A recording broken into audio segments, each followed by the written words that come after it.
Okay, so welcome back. So in this tutorial, we're going to walk through important past paper questions you should know on the topic of integration. So as always, I have a big sort of study click document here of all the kind of integration questions that come up. There's 66 of them. And I obviously I've gone through the document and put red stars beside all the important questions that we're going to do. But given that this is integration, what we'll do is we'll work through the document in reverse order.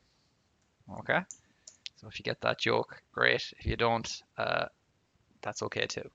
Okay, so we'll get straight into it. So starting here from the bottom. Um, so we're told here, let me get this. And yeah, that's another big point as well. So as I'm kind of getting these set up, always be pausing the video and giving them a go yourself. That way you'll get the most out of the video, the most learning. Okay, so there's kind of two parts to this, so let's take a snip of this. So the main thing here, they could just tell you the part B. They could say find the area enclosed between the two curves, which would be this shaded area here. And it will be up for you to realize that what you need here is you need to get the points of intersection because they're going to be your limits of integration, okay?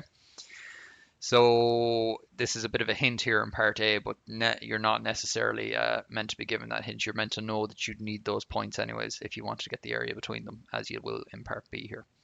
Okay, so how do we find the point of intersection of two curves, two functions? What we do is we sort of, the easiest way to do it, it's simultaneous equations, but we just sort of set their y values equal to one another.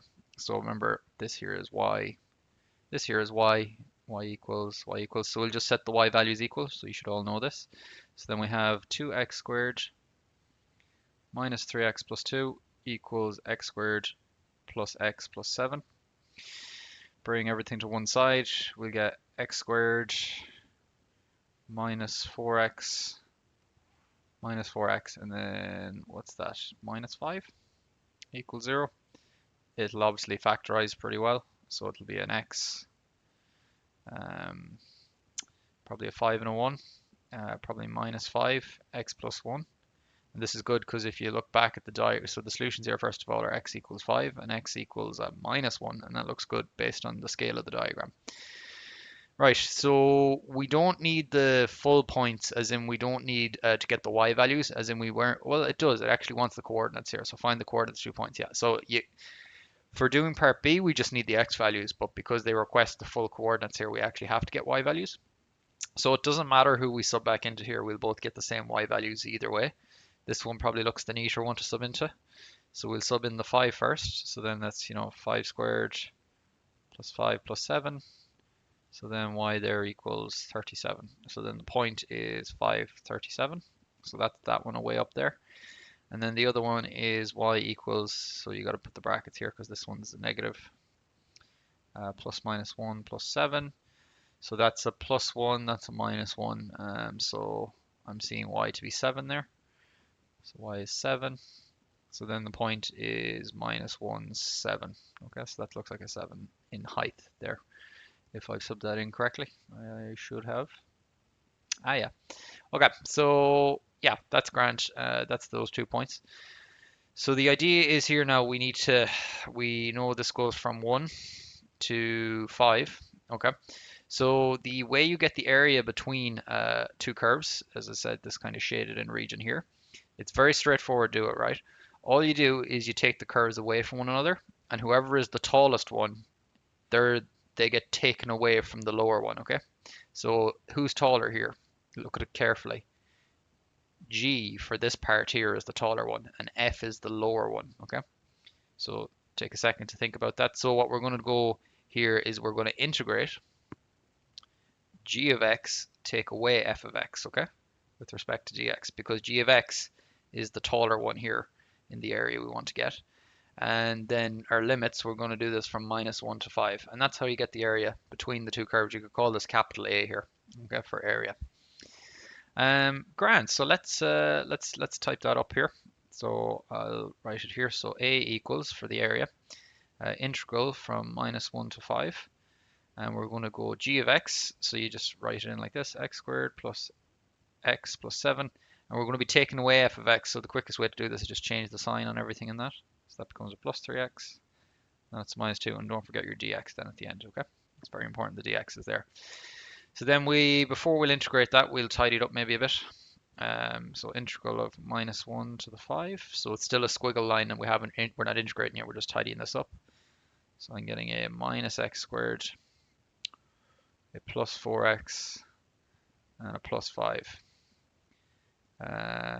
Yeah, that looks fine. And then dx. So now we can integrate that, right? So what we'll do is we then change the squiggle line to a straight line like this.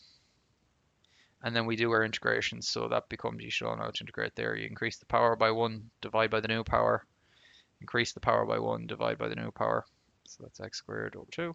And then a 5 becomes 5x. No need for a plus c when you're doing integration with limits here, okay? So then this equals 2 square boxes taken away from one another. The first square box is when you put the upper limit in 5, so you get something like minus 5 cubed over 3 plus 4 over 2, 5 squared, plus 5 bracket 5. And you want to show yourself subbing it in like that with brackets, okay? And then it's minus another square bracket when you put the lower limit in. And so again, neat work here with the brackets. Over 3 plus 4 times minus 1 squared over 2 plus 5 bracket minus 1. And then close off the bracket. And then that'll be the area between the two curves. So let me pause the video, type that into calculator. Okay, so I typed that into calculator and I got a nice number, so it's 36. Okay, and this question has no units. This is unitless. You could write square units if you want, but it doesn't have any units. Okay, so hopefully people learned from that, and you can make a flashcard on that. That you take the taller curve away from the lower curve and integrate once between their limits, which is the point of intersection. Okay, the points of intersection. Okay, cool. All right, I'll move on to our next question here. It might just be above here. I think it is, yeah. So there's two kind of interesting questions here that we're going to do. I'll do this part C first here. So you can see that this is from way back in 2012. Okay. So pause the video. Obviously give this a go yourselves. Okay, so hopefully give that a go. Right, so we're shown a quadratic. We're shown a quadratic here. And they factorized it for us, but this clearly is a quadratic. When you multiply it out, you get x squared minus 9. So we actually know this point down here, that's minus 9, where it crosses the y-axis, okay? So, and then, this is like y equals x squared minus 9. So then you can see the factors of this here. So then this point here is like 3, 0. And then this point here is minus 3, 0, okay? Hopefully people are good with that. So it tells us that this shaded area here, if you read the question carefully, OAC, that green shaded area, is equal to this ABD area, this purple area, right? And basically that's enough information for us to go and work out this thing called B, and B is associated with capital B's coordinates. Okay, so hopefully you've all given this a go, and you can pause the video and read that in your own time. So the idea is here, when you just integrate a function like this, you get the area between it and the x-axis, okay? So if I integrate this quadratic, right, from 0 to 3, I'll get the green area. If I go from 0 to 3, if I integrate the quadratic here, I'll get the area between the quadratic and the x-axis. Now that's below the x-axis, so this will work out as a negative answer, right? So let's still go ahead with it anyways. So, and then yeah, you'd multiply it out before you do that, so you'll have like it in this format here. Nice and easy stuff. Okay, so this is straightforward stuff, and I'll keep the colored notation here so people can keep along. So we're getting the green area. This is easy integrate, so I can just integrate straight away, change to a straight line. This becomes x cubed over 3, and then minus 9x. No need for a plus c. And then what will that work out as? That will be square bracket. It's actually pretty easy sum into, I could probably fit it here. So it's a square bracket, put the 3 in there, so you get 3 cubed over 3 minus 9 times 3, and then take away when you put the lower limit in, but sure, that just makes zeros there, doesn't it? Okay, so then I pick up my calculator there, and I'll get the green area.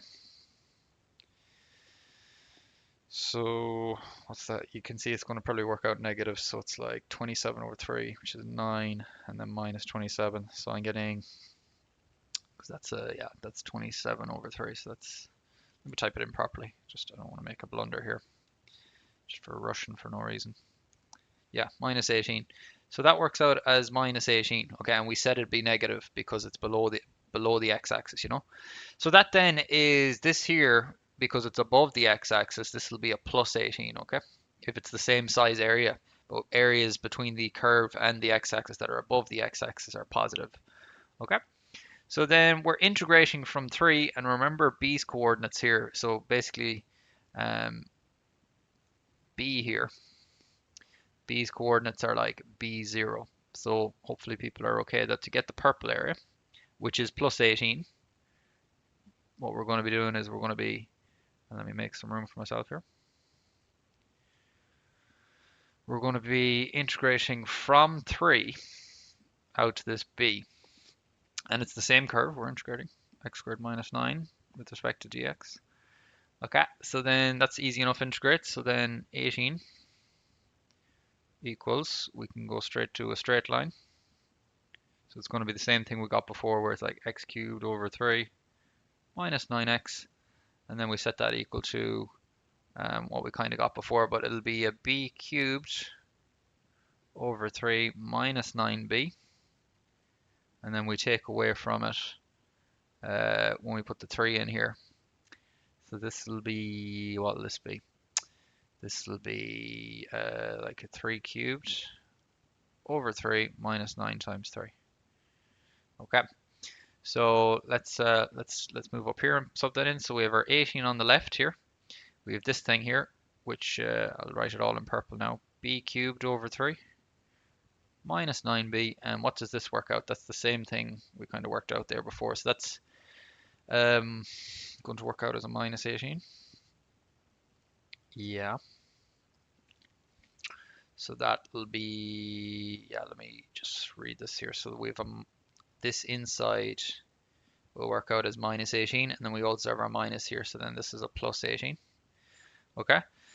And that's useful because then you can see that this 18 cancels this 18, and we're not dealing with the cubic anymore now because we can easily factorize this. So this is going to be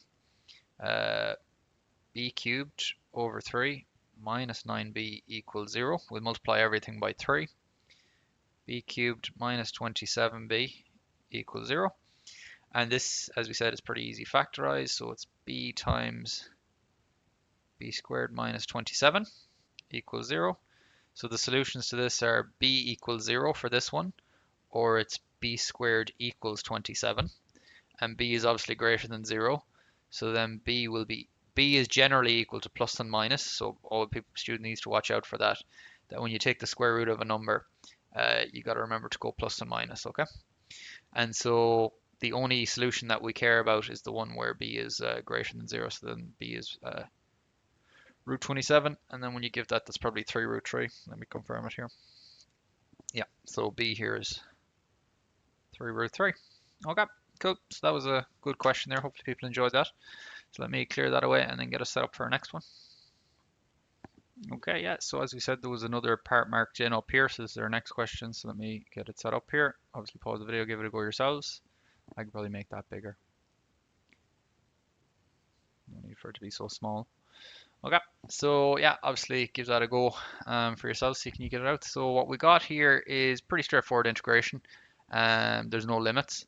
So what we got to do is maybe just rewrite that root x is x to the half, right, first of all. And then we have a plus 3 back to the x. So we can just go straight away and integrate this. E to the x, e to the 5x will stay the same, and we just divide by a 5. That's the rule for that. Here we increase the power by 1. The new power becomes 3 over 2. And when you divide by 3 over 2, it's the same as multiplying by 2 over 3. Now I'm not going to panic people with that. I'll just I'll write it like this for the second. Okay, that's what it would be like, but then once you realize and type that into calculator, you should know that that becomes 2 there and a 3 here, okay? And this is a plus 3x. And then don't forget your plus c, right? You could leave it like that, you get full marks, and I wanted to make students aware of a neat way of writing x to the power of 3 over 2. What that is like x to the 1 and an x to the half, and you can write that as x root x. It's a neat way of writing something like that, okay? So, but I'd absolutely, like this is full marks here, you know. So if you wanted, you could write this as 2x root x over 3.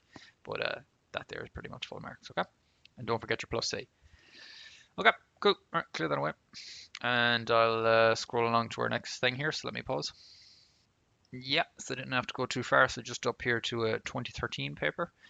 So these come up, they're a bit annoying to have to do out, but it's important I do at least one of these anyways in the video. So they're not hard. It's just it's a bit of work doing the trapezoidal rule. Okay, so the trapezoidal rule will just get you the area of all these trapezoids, and it's another way of getting the area under a curve. And then we can use integration to get the exact area, and then we can compare the answers, see how close they were, getting a percentage error. Okay, so it's pretty boring this. Um, so yeah, so we'll need to get we'll do what they tell us first of all. So we have a function, and we fill out this table. So y equals sine x. Make sure your calculator is in radian mode, right? And then put in, we should know what sine 0 is. Sine 0 is 0. And then sine pi is another thing we should know. That's 0. You can kind of get the hint from the graph anyways. We should know sine pi over 2. That's when it's 1. Again, you get the hint from the graph. I can actually do these in my head. These are important ones we should know. But we'll probably need them as a...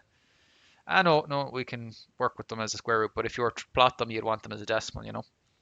So then this is like sine 30 degrees. That's a half. This is sine 60, which is root 3 over 2. And then this one here, I think that's root 3 over 2. I'll confirm. And then I think this is a half. Okay, so let me just check those second other ones there. But you can see it is symmetrical like that anyways with the way the y values go. And sine is positive in the second quadrant, anyone who's good at the trigonometry. So I'm happy with that. That looks reasonable. Okay, so use the trapezoidal rule to find an approximate area for this, right? So basically we're going to make some trapezoids here, and we're going to just get their kind of areas, if that makes sense. Okay, you can kind of see them in blue there.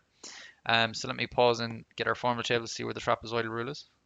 Great, so there's your trapezoidal rule there. So the approximate area is equal to h over 2, the first height plus the last height on their own, and then you double all the middle heights. Like, it's fairly straightforward, okay? So you can pause the video, take that down if you need to, but you go h over 2, which is your gap distance, and then you just add those values, the endpoints, and then you double all the midpoints. So let's try and remember that here. So then we go h over 2. What's this gap distance here? If you look at it carefully, every time we're moving over pi over 6. So this was pi over 6, pi over 6, pi over 6, pi over 6, pi over 6. There's 6 gaps, so 6 pi over 6 gives the pi. Okay, I'm sure you can read that. So it was h over 2. So hopefully you can realize when you divide pi over 6 by 2, you get pi over 12. And then you add to it the first and the last height, which were zeros. Very convenient. And then it's plus 2 times all the middle heights, which are our middle y values here. So this is a half, plus a root 3 over 2, plus a 1, plus a root 3 over 2, plus a half. And you just type that into calculator, very easy type into calculator. So I'll pause the video and type it in. Okay, so I typed that into a calculator there and I got this answer of 1.954ish, okay? You could round that to a 1 if you want. Okay, so like, I don't know if that's right or wrong. So you can actually, if you're ever doing this trapezoidal rule, like the whole next question tells us to go and integrate this and see if it's right. So I can check if my value from part C here, which is use integration to get the actual area. If I don't get a number that's really close to this, I know that I didn't type this in right, okay? So in an exam, if you have a question like this, you can be fairly comfortable. So I'm going to do in like the next part here, the part C up here, just as a quick check. So we integrate from 0 out to pi, our original function, which is sine x with respect to dx. Okay, so then the area here, you should know that when you integrate sine, you go back to minus cos. So we keep this, we go for a straight line here, and then we have a minus cos x. And so then the area here equals, so you gotta go for 2 square brackets. So you go minus cos pi bracket minus, take away when you put in the lower limit, and there's a lot of minuses here, you need to be careful, 0. So you gotta be, another thing people gotta watch out for is cos 0 isn't 0. Cos 0 itself is 1. Okay, so you gotta watch out for that. So then cos of pi is minus 1, so minus minus 1, so that's a plus 1 in that bracket.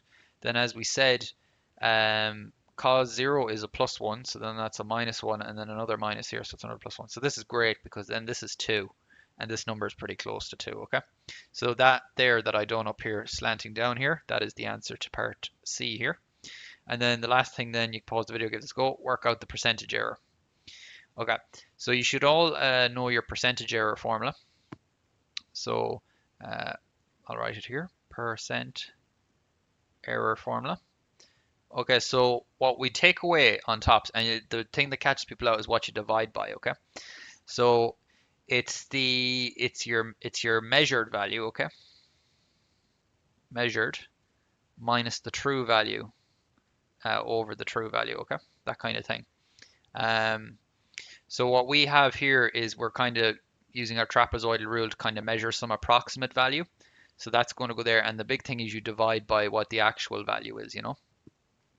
So you could go approximate minus actual divided by actual, okay? It's seeing how close you are to the actual value. That's why we divide by the true value, okay? And then obviously times it by 100. So then we type in here 1941, take away 2 over 2, and then you just multiply it by 100 because you want it in a percentage. And yeah, surprisingly, this question repeats itself a few times, you know? So it's super easy. So then the answer there is 2.3%, and it's minus 2.3% as well. Okay, cool. Hopefully people enjoy that. So I'll clear that away, get on to our next question. Okay, so I got our next question here. So it's a pretty easy question down here. It's from a 2013 mock paper. Like, this is fairly straightforward, but I'm sure everyone can do it. But if you want to try it out, give it a go, of course. But yeah, we're just kind of covered because you'd be surprised some people can't do something like this. They'll think there's like a quotient rule or something for integration, but there isn't. So there is no quotient rule like there is for differentiating. So you've got to come up with some trick here, and the thing you do is you just kind of divide everyone in. So x, so what you do is you'd write this as x to the 4 over x to the 3 first, minus x to the 7 over x to the 3. So basically you write them as separate fractions. You should write that a bit neater. And then x over 4 over x over 3 is x, and then the powers take away here again, same thing. So that's just an x to the 4 dx. And there's no limits here, so this is easy. So then the integration here is x squared over 2. Increase the power by 1, divide by the new power, and then add your plus c. Okay, so that there is how you do that question. Okay, hopefully people are good with that. Right, I'll clear that away, get our next one. Okay, so I found our next question here. So it's a 2014 official paper, Project Math. So we're asked to integrate this first of all. Easy enough if you know how to do it.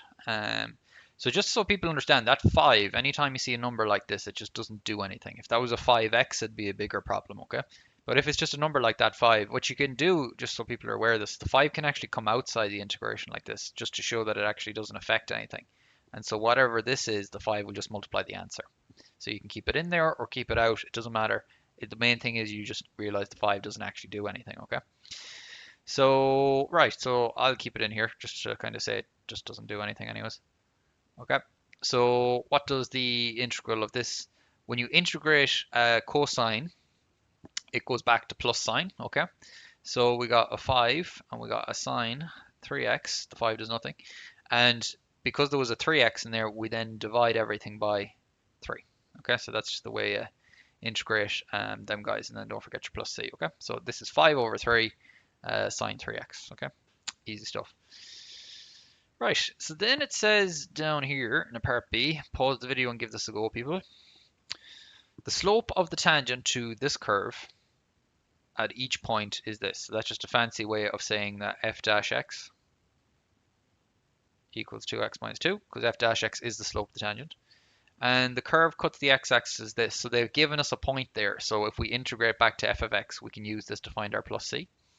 Okay, so that's what we'll do. We'll get back to f of x by integrating our f dash x with respect to dx. Okay, and so then this becomes, I'm sure everyone can do this. This becomes x squared minus 2x plus c. Easy stuff, because you know that you increase the power by 1 comes 2, divide by 2, so the 2 cancels. Okay, and you can always like quickly differentiate this, make sure it goes back to that to see if you've integrated correctly. So you multiply down by 2 and then you drop the x, so yeah, it works. Okay, so then we're given a point here, so when x is minus 2, y is 0. So 0, you want to show yourself subbing in like this for the examiner with clean brackets, and then plus c. Okay, yeah, that looks good. So that's a 4. That's a plus 4. And then this is also a plus 4. So then I have an 8 here. So then c is like minus 8 when you bring it over the other side. Okay, so then you would just write it neatly then. So f of x equals x squared minus 2x minus 8. Right, so this is a massive buzzword down here in the next part. Okay, so it's this thing of, and I'm only going to do, I think I've only 2 questions on this in this kind of going through this document. Um, this here average value, okay, you just got to know there's a formula off by heart. It's such a big buzzword, this, you know. So when you see something like average value, they're on about this formula here. AV, I'll call it. Average value is 1 over b minus a. You integrate from a to b of your function, whatever the function is, whatever you want to get the average height of, the average value of, with respect to x, or whatever the variable is. Say it's t for time. Okay, so that's your average value formula. You've got to be pretty good at it. Practice a few of these questions, you know. So we're asked to get the average value of this thing here. This is a function. This is a U-shaped quadratic. It'll have varying height as you move around. You know, a quadratic goes like something like this. Something like that. And you can see its height, its y value is changing as you move around, you know. So we want to get its average height, say, from 0 to 3 on the x-axis. Hopefully that makes sense to people. But anyways, yeah, you just need to be pretty good with knowing the right formula to use. So it's this one here. So I'll move it up here. And we're going to sub in. So the average value, I'll use the pink here, is 1 over the limits. So you go from 0 to 3. So 0 to 3, so b is 3. So you're subbing in like this for the examiner. Integrate from 0 to 3 your function that you want to get the average value of, which is this. And don't forget your dx. This is ready to integrate, so we can change to a straight line. So keeping the average value going here. And then we have a 1 over 3 on the outside. We change to a straight line. And then we get x cubed over 3. This becomes a minus x squared.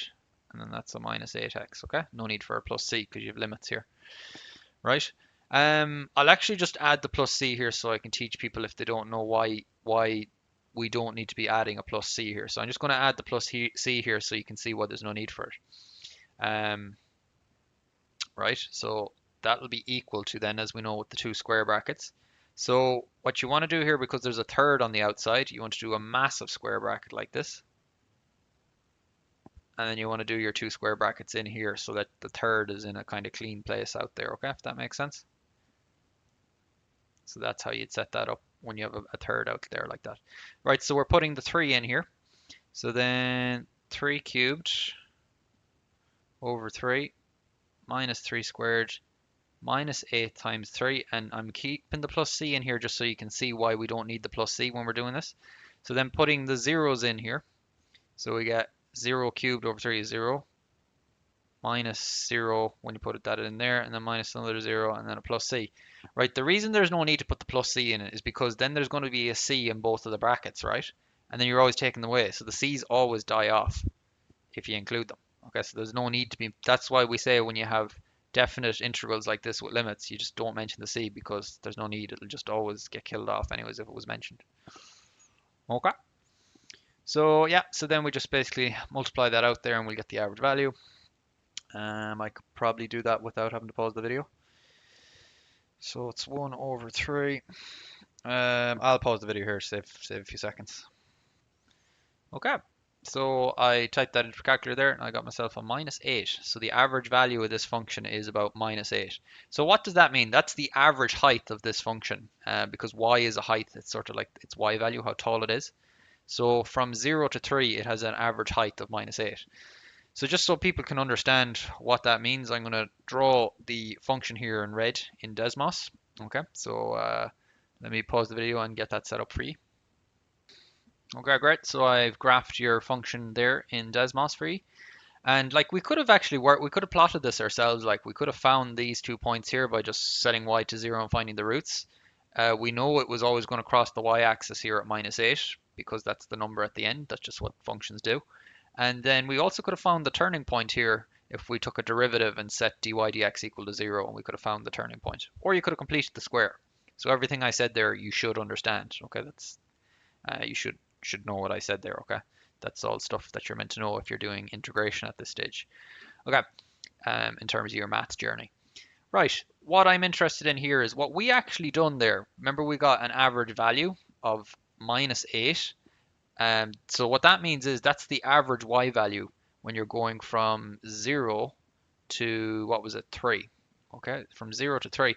And that's all that's doing is it's just sort of tracking its height here. See the height of the function? It's down here at like -9 now. Um, and then look here, it'll kind of stop there because that's our 3. You see what I mean? So what's its height there? Its height there is like -5. It started here at a height of -8. It went down here to a -9 height. It went back here to a height of -8.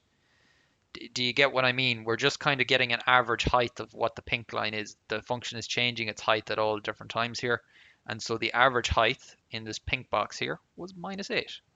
So that's what the function does. That's what the average value equation functiony thing does. Okay, great. So we'll go back to the questions and I'll pause and find our next one. Okay, so I found our next question here. Our next question comes from a 2015 mock paper here. And so it's from the part B here and the part C. So you can pause the video, give both of them a go. So the part B here is pretty important. The reason it's important is because it revises something you're meant to know in algebra. So you're meant to know that there is the difference of cubes, okay? And there's two formulas you're meant to know off by heart, the difference of cubes and the addition of cubes, okay? So I'll pause the video and bring them up for people who don't know them, and you should know them off by heart. Okay, so there are your difference of cubes and there are your addition of cubes, and see how they factorize like such, okay? So you're actually meant to know these off by heart. So learn that yellow box off by heart. Okay, cool. So we're back at the problem here, and so you're going to see why it's needed to be known off by heart. So when we're integrating this from 1 to 3, before you can't integrate this at the minute because there's no quotient rule. It's not like differentiation. So what you got to do here is, yeah, you can just write it like this for the minute. But the point is you've got to factorize the top. It's an x minus 2 in the bottom. So what the top really is there, it's like an x cubed minus 2 cubed. So the way that factorizes, it becomes x minus 2 times x squared. Then it change, if you start with a minus, you change to a plus, then you just multiply them together. So it's 2x. And then you always end with a plus, and that's the last thing squared. So it's pretty easy to learn off by heart that. If you start with a plus, then you switch to a minus. If you start with a minus, you switch to a plus. And the last thing is always a plus. And then this term here, you just multiply them together. Okay. So yeah, we know we've done that right because the x minus 2's cancel. And now we get something we can integrate. We can integrate from 1 to 3. X, oh, I forgot my dx. Don't be that student who forgets their dx. Plus 2x plus 4. This is integratable, so we can just change it to a straight line now. And we go x cubed over 3 plus x squared plus 4x. And then we go square brackets. So we get 3 cubed over 3 plus 9 plus 12. Easy stuff, isn't it? Over a third plus a 1 plus a 4. Okay? Plus the 1 plus the 4. Okay, I'm sure I've already shown the subbing in anyways. You'll do it with neat brackets in your exam. So I'll pause the video, type that in. Okay, so I typed that into the calculator and I got myself 74 over 3. So that has no units as well. There's no units here, so it's not like area or square. You can call it square units if you want, but just it has no units, so just leave it like that. Don't be making work for yourself. Okay, so yeah, that's important there. You remember that yellow box, learn it off by heart. Okay, cool.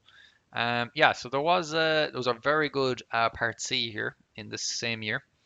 So they don't give you any instructions at all. They're just like, oh, find the area between this curve that's enclosed between it and the x-axis. So the big hint for you here is this is a n-shaped quadratic, okay? So what you've got to be able to realize here is that you can draw a pretty decent sketch of this. So you know it's going to go through 3 here, because that's the last number there, and it's n-shaped, so you can actually just sort of guess this. Okay. Now what you're going to need to do is you're going to need to find what its roots are, because they'll be the limits of your integration, because you want to get this orange area here. Okay. So you need that. You need those roots. So how do we get the roots? We set y equal to 0. 0 equals minus x squared plus 2x plus 3. Bring everything to one side with the x squared positive. Minus 2x minus 3 equals 0. X probably minus 3 and a plus 1. So then x is 3 and then x is minus 1. And this is good. Look how accurate my diagram was. All I knew here was that it went through 3 and I was able to draw a half decent diagram here. So that's minus 1 and that's 3. So then to get that orange area there, to get the area between a curve and the x-axis, you just integrate it between those limits.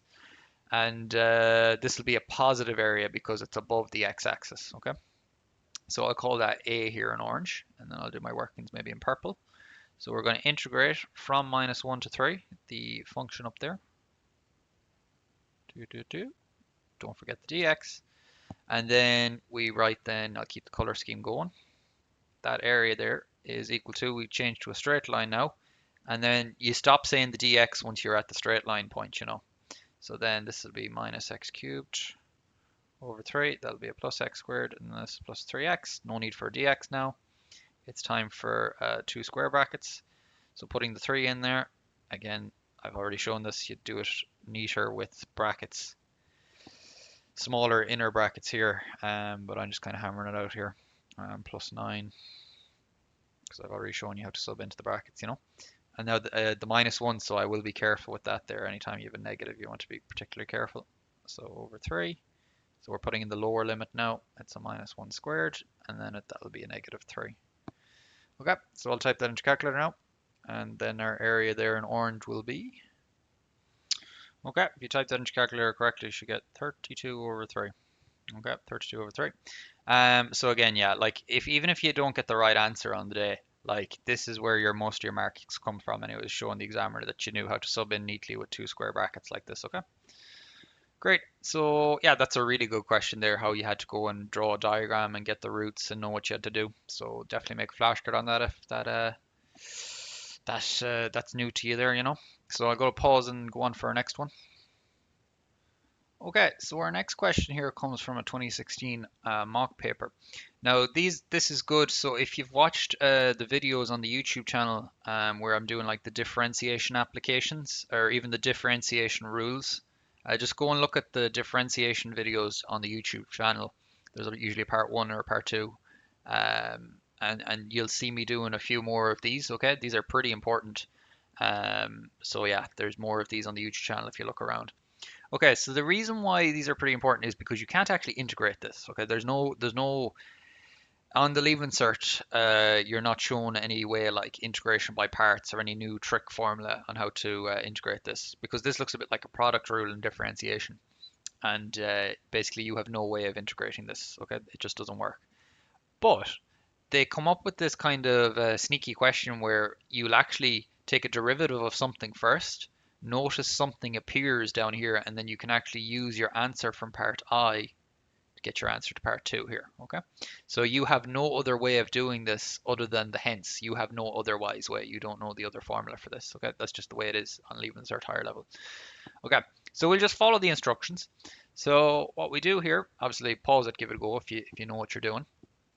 So yeah, so f dash x here is equal to, when you're taking the derivative of a exponential e here, it stays exactly the same, and then you multiply by the derivative of the power.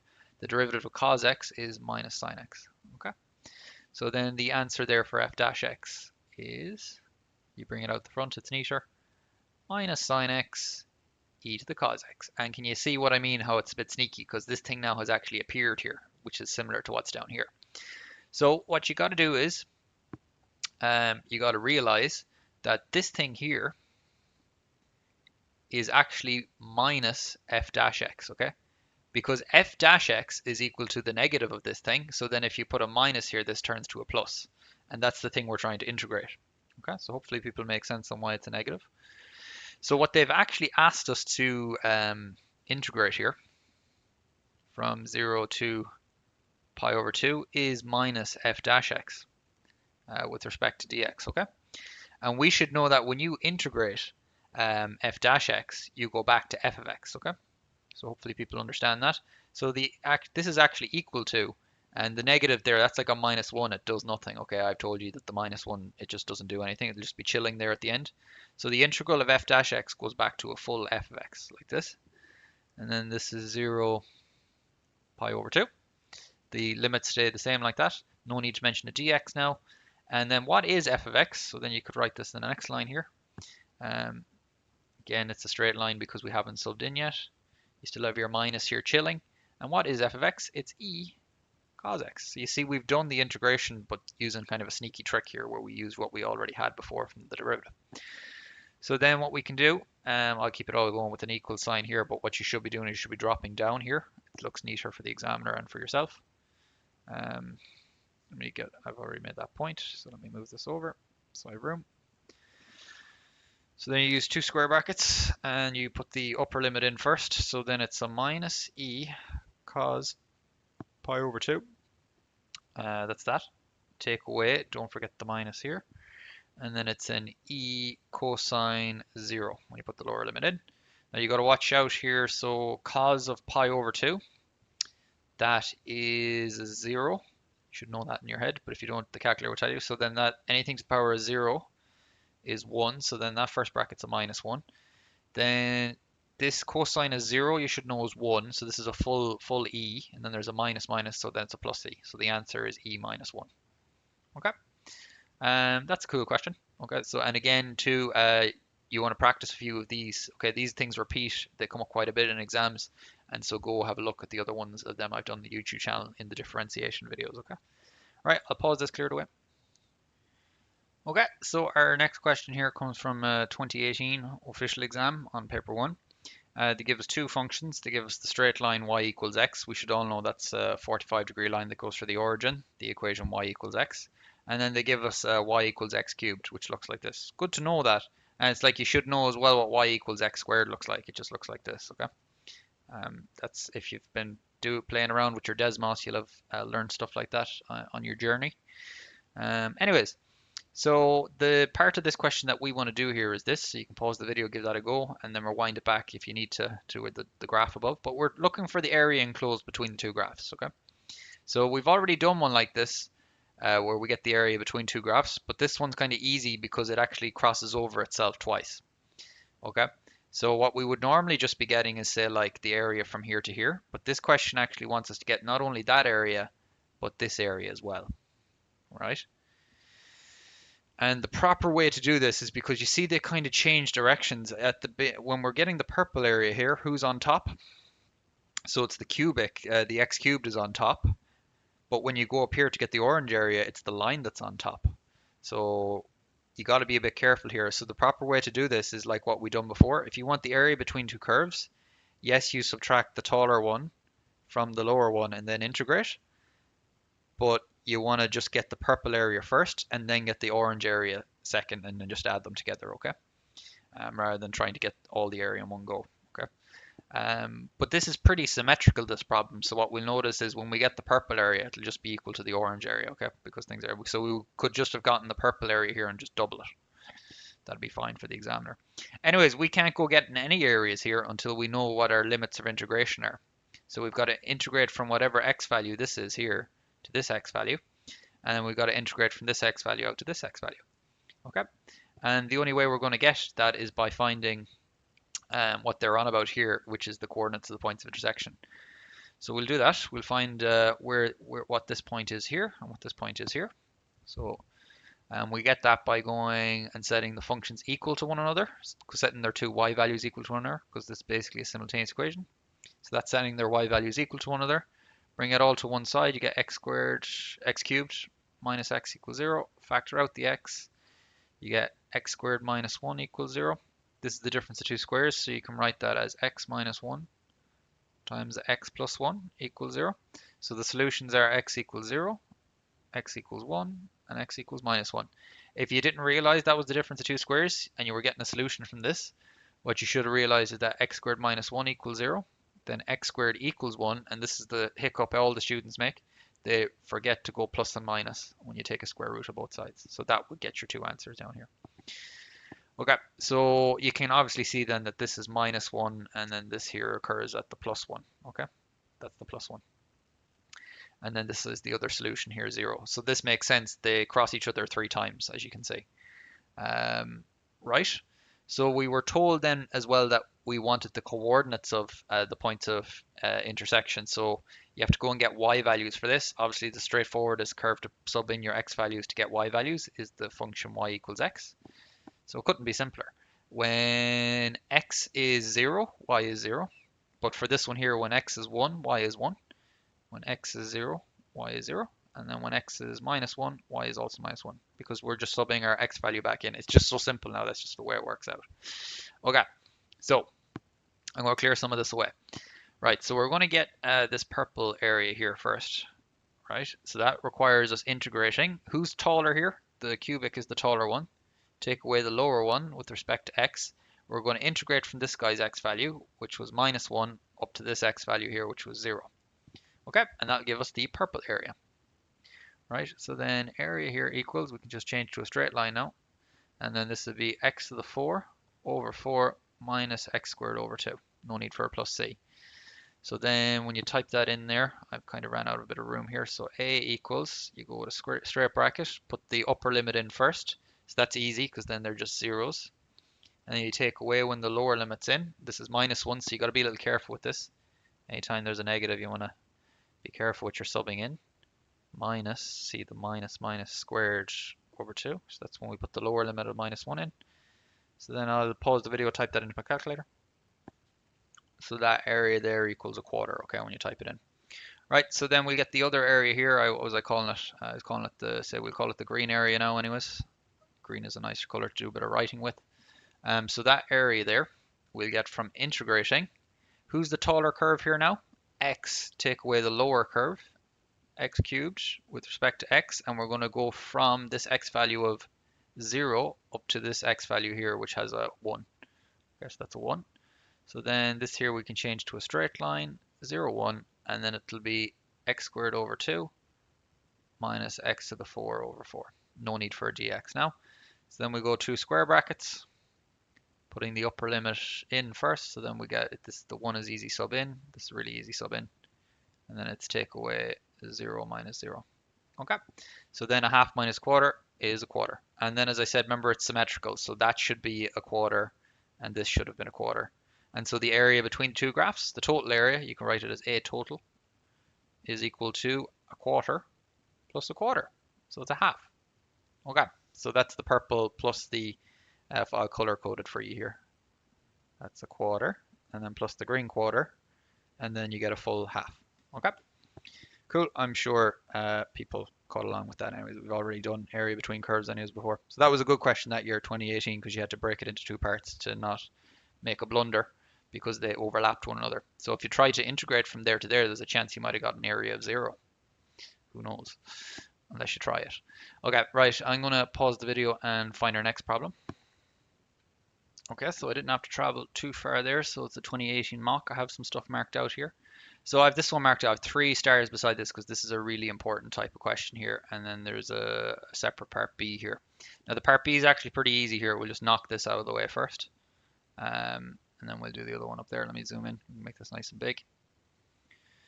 Okay, so pause the video, integrate that, make sure everyone's able to integrate that. Okay, they could have been extra mean here this year. They could have actually written this one here as minus 1 over e to the 3x, okay? And you've got to know from your rules of algebra that if it's a plus 3x in the power on the bottom, if you wanted to bring that up to the top, it would be called e to the minus 3x on top. And that's how that's written there. So they already have that done for us, but they could have made the student do that extra step, you know? Anyways, so this looks a bit like a product rule for integration, but as I said, there isn't one of them for us on the Leaving Cert higher level. So what you got to know to do is you can multiply these in here. So you can get like e to the x, e to the 2x, take away e to the x, e to the minus 3x with respect to x. Here they have the same base, so the rule of indices is their powers add. So then we're really integrating e to the 3x, the powers add here, so that's e to the minus 2x. And then don't forget your dx. Now we're going integrating, which we're able to, so then this becomes no need for this anymore, no straight line because there's no limits. So we got e to the 3x over 3 minus e to the minus 2x. They stay the exact same, and then you just divide by whatever the power's derivative is. So you divide by minus 2 there. So then this here tidies up to be e to the 3x over 3 plus e to the minus 2x over 2. And do not forget your plus c.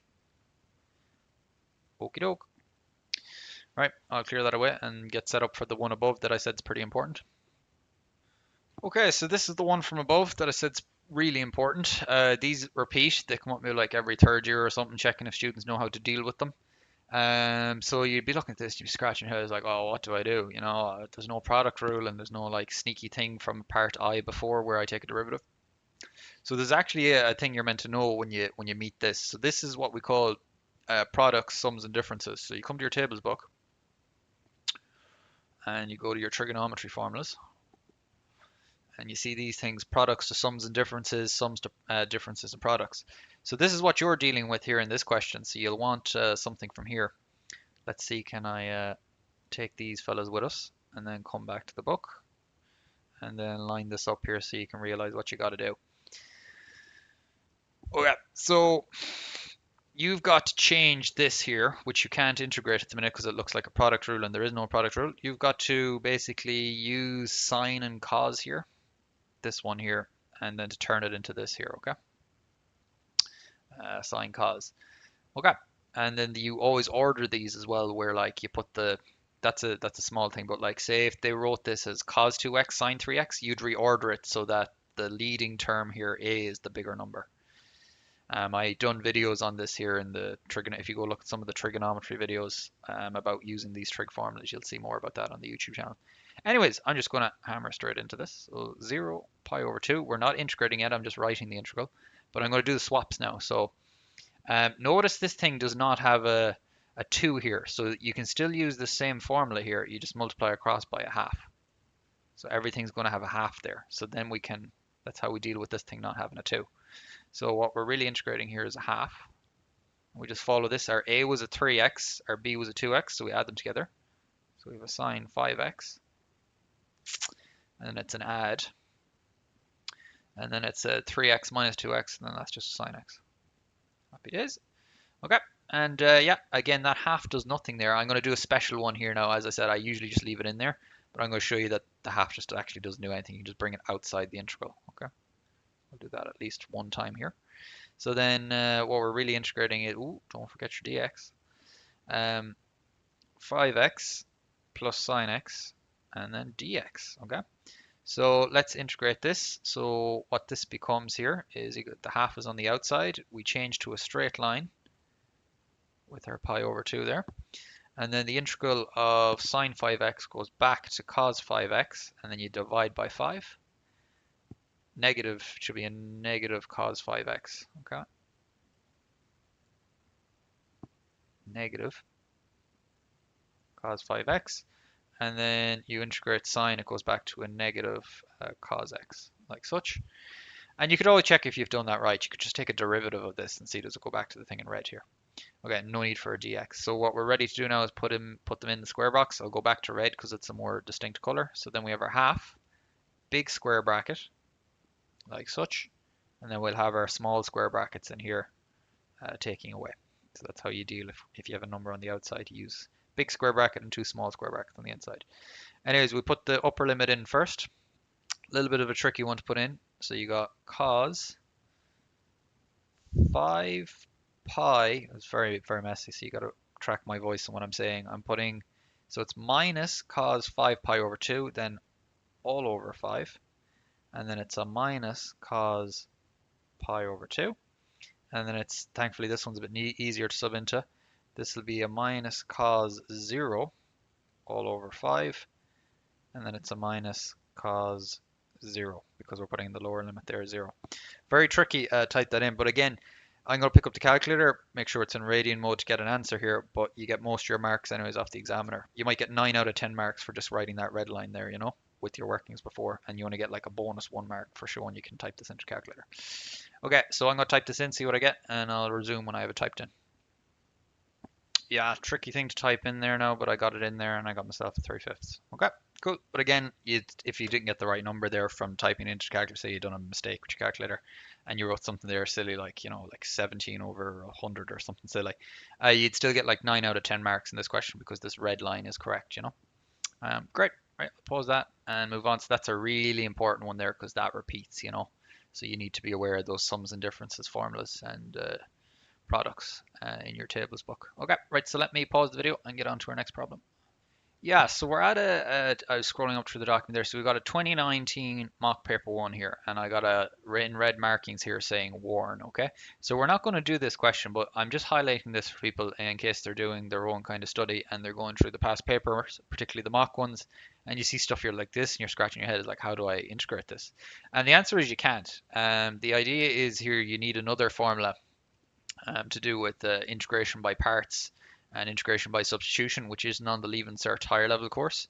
But for some reason, the people who write the mocks papers are pretty stupid sometimes, and they just put silly things on it like this. Okay, so this will never happen to you when you're doing a past state exam paper, but you'll come across things like this which you can't integrate on mock papers. Okay, so when you maybe look at a marking scheme for this or whatever, you'd see, oh, what's going on there? I have no idea what's going on there. And that's because you're not supposed to know what's going on there because this isn't on your course, okay?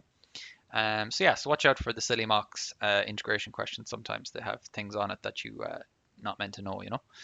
Uh, right, so yeah, but you'll never deal with that for a state exam. All the state exam ones you are meant to be able to do, okay? Great, so I'll keep scrolling along here. Okay, so we're up at a 2020 mock paper here now. And it's one of these kind of acceleration, velocity, displacement questions. And so particularly it's the part 2 and the part 3 I'm interested in doing, okay? And yeah, so we're going to do this here. You can obviously pause the video. You can look at this here, pause the video, do this, and then pause the video, give this a go, okay? Right. So what's really important, these questions come up and people have to know that when you integrate acceleration with respect to time, you get back to velocity. And when you integrate a function for velocity with respect to time, you go back to s, which is known as displacement, okay? So they're pretty important, okay? And so when you're going the other way, if you take the derivative of displacement, you get velocity. And when you take the derivative of velocity, you get acceleration. So they're your derivatives. And then when you're going backwards, then it's our integration, okay? So here we have a function for acceleration, and then they're looking for speed here. What they actually mean is velocity there, okay? They're looking for the velocity of the body v of t at any time in this format here, okay? So to get v of t, as they call it there, you can just call it v if you want. I'll call it v of t. And we integrate our a function up here, which is 4t minus 3 with respect to time, dt, okay? So then we'll integrate this here. There's no limits, so we're going to have a plus c at the end of this. So we get ourselves 2t squared minus 3t plus c. Okay, and you can take a derivative of that and make sure it's done correct. Which you can just do it quickly, like multiply down by 2, you get a 4t, and then you get a minus 3. So it's done right. So then down here they give us, what did they give us here? They give us information to find c. The speed, the velocity, is 11 when the time is 2. So you just put 2 in for t and 11 in for v, and you'll be able to get your c then. Plus c, 11 equals, what's this, 8 minus 6 plus c. That's a 2, bring the 2 over, you get like minus 2, so like c is 9 there. Okay, I've done that very quickly, so hopefully that's correct. If it's not, put it down to me going through it so quick. But I've gone through it quick there because, it's everyone's able to sub in something for v, sub in something for t, and move a c around. Okay. Yeah, and that has units of meters per second or ms minus 1, whichever you prefer. Okay, so that's how you get velocity. And let's say we wanted a displacement. I don't know if that's the next part. Find the distance the body will travel in its first 3 seconds, okay? So it's distance here, they mean it's displacement. Yeah, so the distance traveled, yeah, so you need to be a little bit careful on the different, yeah, so when they're looking for the distance traveled, it can be a little bit different to displacement, but on the Leave and Cert higher level, they're not going to be pulling all sorts of tricks with making students understand the difference between what distance is and what displacement is, okay? Because they're not always the same. I'll do a little demo of that actually here because it's nice to tell people things, okay? Let's say you start out from A to B here, and let's say B is 10 kilometers away, right? Let's say you walk from B and then you walk back to A. Your distance traveled, we'll call it dist. You traveled 20 kilometers. But guess what your displacement is? Your S is 0. You haven't actually displaced anything. You've gone back to where you were. So that's what displacement is. And then distance traveled here was 20. Okay? So hopefully that makes sense to people. Distance and displacement are not the same thing. Okay? But they're not going to get too into that in the Leaving Cert higher level. They just want you to be able to know that S is like the integral of V with respect to time. And then basically work it out here. You're integrating 2t squared minus 3t plus 9 with respect to time. And then S here equals, what's that going to give? That's going to give a 2. The 2 is there, and then we divide by a 3. This will be a minus t squared over 2, and this is plus 9t, and then don't forget your c. And then they give us some conditions here. Given that when time is 0, your displacement is 0. Well, that's easy, because when you put, you can see straight away, if you put a 0 in there, you're putting zeros there, 0, 0. So it's 0 equals 0, so c then is 0 there. Hopefully that makes sense to people. I'm just doing that kind of quickly. As such. Okay, so we worked, when you put those in there, you'll see that c works out as 0. So then that's your displacement formula. But in this, they're calling it distance, so we'll say displacement and distance are the same. This won't be a complicated question. And so they're interested in how far you're going to travel in the first 3 seconds. So then they just want you to set t equals to 3 and work out what s is, okay? And I'm sure everyone can sub that in there. I'm not going to finish it out here. I'll just sub it in here for people. And I'm not going to work it out. 3 squared over 2 plus 9 times 3. Okay, and then that will be in meters as units. You'll have to write m for your units. If you didn't write m, you'd lose a mark. Okay, great. Okay, hopefully people learned from that. Can make a few flashcards on that. Those acceleration, velocity, displacements are pretty important. Yeah, so I'm just looking at the video now. It's just gone over an hour. I'll give people another bonus thing then as well here to tell them what the difference is between speed and velocity. Okay, so you have this thing called velocity, and there's this thing called speed. And people are like, oh, they're the same thing, but they're not the same thing. So what speed is, right, is just how fast you're moving, but velocity is how fast you're moving with a certain direction. So for example, if I tell you, oh, look at that person over there, they're moving 100 kilometers per hour. You might be a bit afraid. Are they moving 100 kilometers towards me or away from me? Because you might be in danger, you know? So that's because they just gave you a speed, okay? But if they told you they're moving 100 kilometers per hour to the left, which is where you're standing, that's not only a speed, but that's speed with a direction, and that's velocity.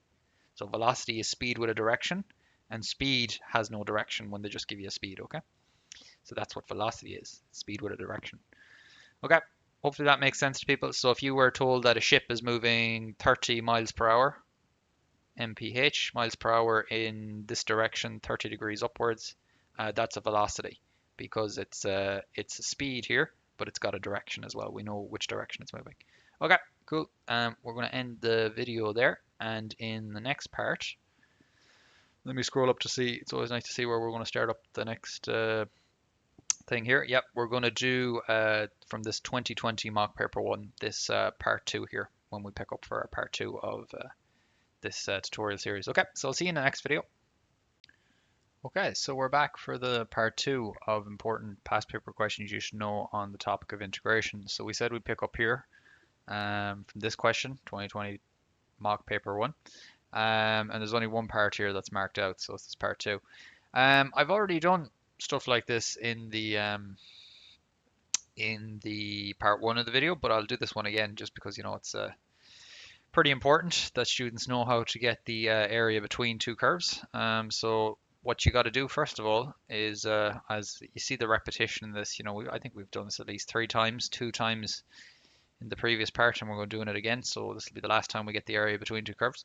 So you just get their points of intersection here because they'll be your limits of integration. So you get them by setting the curves equal to one another. It's a simultaneous equation, so set the y values equal to one another. So you get something like x plus 4 equals 6x minus x squared. Obviously be pausing the video, giving these a go yourself to make sure you can get them out. So bring it all to one side. X squared minus 5x plus 4 equals 0. Probably a minus 4 and a minus 1. So then the roots, they're the factors. The roots are x equals 4 and x equals 1. And that looks about right. That looks about 1, and then this looks like about 4.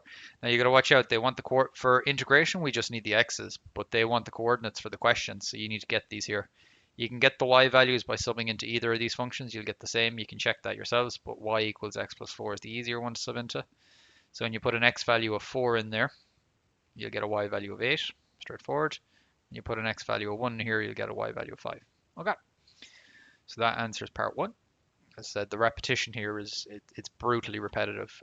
These questions, you get the points of intersection, which give you your x values. They'll be your limits of your integration. So to get this area in gray, I'll shade it in here in red.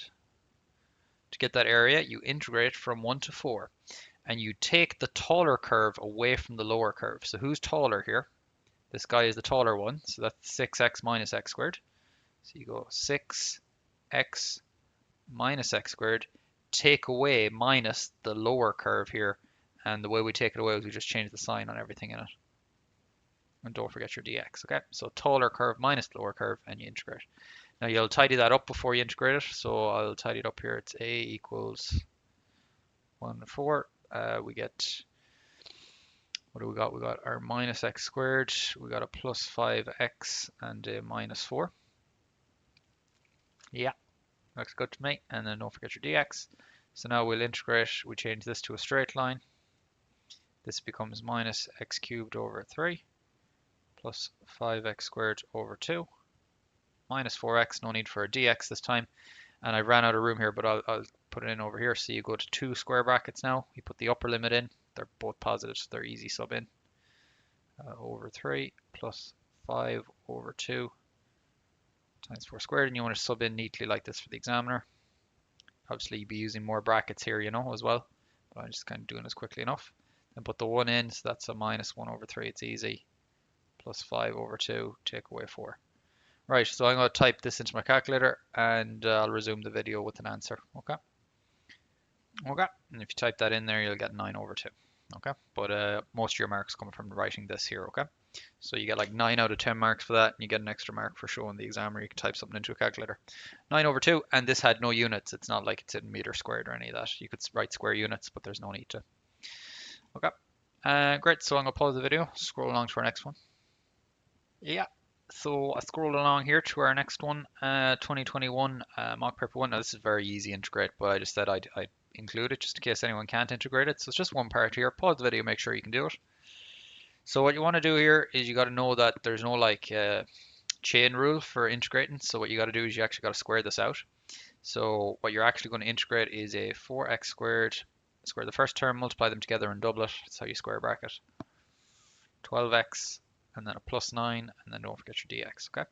And then I have a good version of this here is if it was actually like something like to the power of 3. And the student would need to know how to use, like, say, Pascal's triangle or the binomial distribution to cube something, not to be a silly student that needs to write out 3 brackets. And if you don't know what Pascal's triangle is, I recommend you going and having a look up on what that is in your textbook, okay? To see how you cube out and to the power of 4 something quickly without having to do multiple brackets. Okay. So this is integratable, and because there's no limits, we're not going to change to a straight line, we're just going to integrate it. So then this will be 4x cubed over 3, then this will be a 6x squared, and then this will be a 9x, and then a plus c. And you can always check if you've done it right, you just differentiate it again in your head. So this becomes a 9, this becomes a 12x, multiply down by the 3, and cancel the 3 in the bottom, you get 4x squared. Okay, so you can see, you can always check it really quick. Anyways, that's fine, easy question. So I'll pause, find the next one. Yeah, so I found our next one here. It's from a 2022 deferred exam paper. So I'll just snip this, make it a bit bigger here.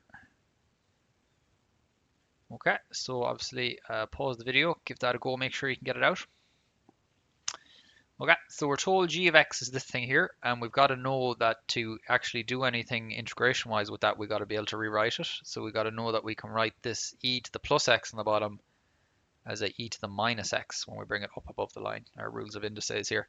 Now there's loads of indices tutorials, past paper questions on the YouTube channel if you want to practice some of them, but that's just standard stuff. You should just know how to do that.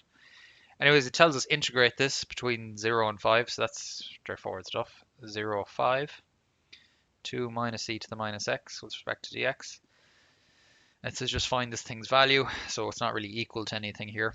We're just kind of finding some value. So when it's not equal to something, the best thing to be doing is just dropping down lines. So then I'll drop down underneath here. 0, 5, this becomes a 2x. The integral of this, it stays exactly the same, and you just divide by the derivative of the power, so you divide by minus 1. No need for a plus c. So we're going to go 2 square brackets now, and then we put the upper limit in here, so that'll be like a 10 then. This changes to a plus, doesn't it? So then it's a plus e to the minus 5. Close off the bracket, then put in the lower limit, which is a 0. So then that'll be a 0, and you've got to watch out here. This e to the 0 is actually a plus 1. So the minuses here cancel, first of all. So I'll write it like this. It's really a plus e to the 0. But e to the 0 is 1. Anything power 0 is 1. So what this really is here is like, it's like 10 plus e to the minus 5, and then a minus full 1 here. So it's a bit like 9 plus e to the minus 5. And it wants you to leave your answer like that, but a nicer way to leave that answer would be plus 1 over e to the 5. But don't leave it like that because they want it this way, so you should leave it like this. Okay, great. So hopefully people enjoy that. So I'll pause this, get on to our next one. Okay, so our next question here is from a 2022 mock paper 1. Okay, so what's interesting with this isn't actually going to be, it obviously there's a bit of integration here with the trapezoidal rule, and then use integration and probably work out a percentage error. If you go to this is one of the very first questions we done in the part 1 of this video, so if you want to see something done like that, you've probably already seen it done anyways, but that's done in the part 1. But the reason I'm doing this question here is mainly because of this here. This is very interesting here, in terms of just understanding what f minus 1 means. So that's an inverse function. Now there's a very good video on the YouTube channel where I go through graphs of functions, and I would have actually covered basically what I'm going to show you here already in that tutorial video. So just a refresher for anyone who's seen that graphs video on the channel, and if you didn't see it, go have a look at it. Okay.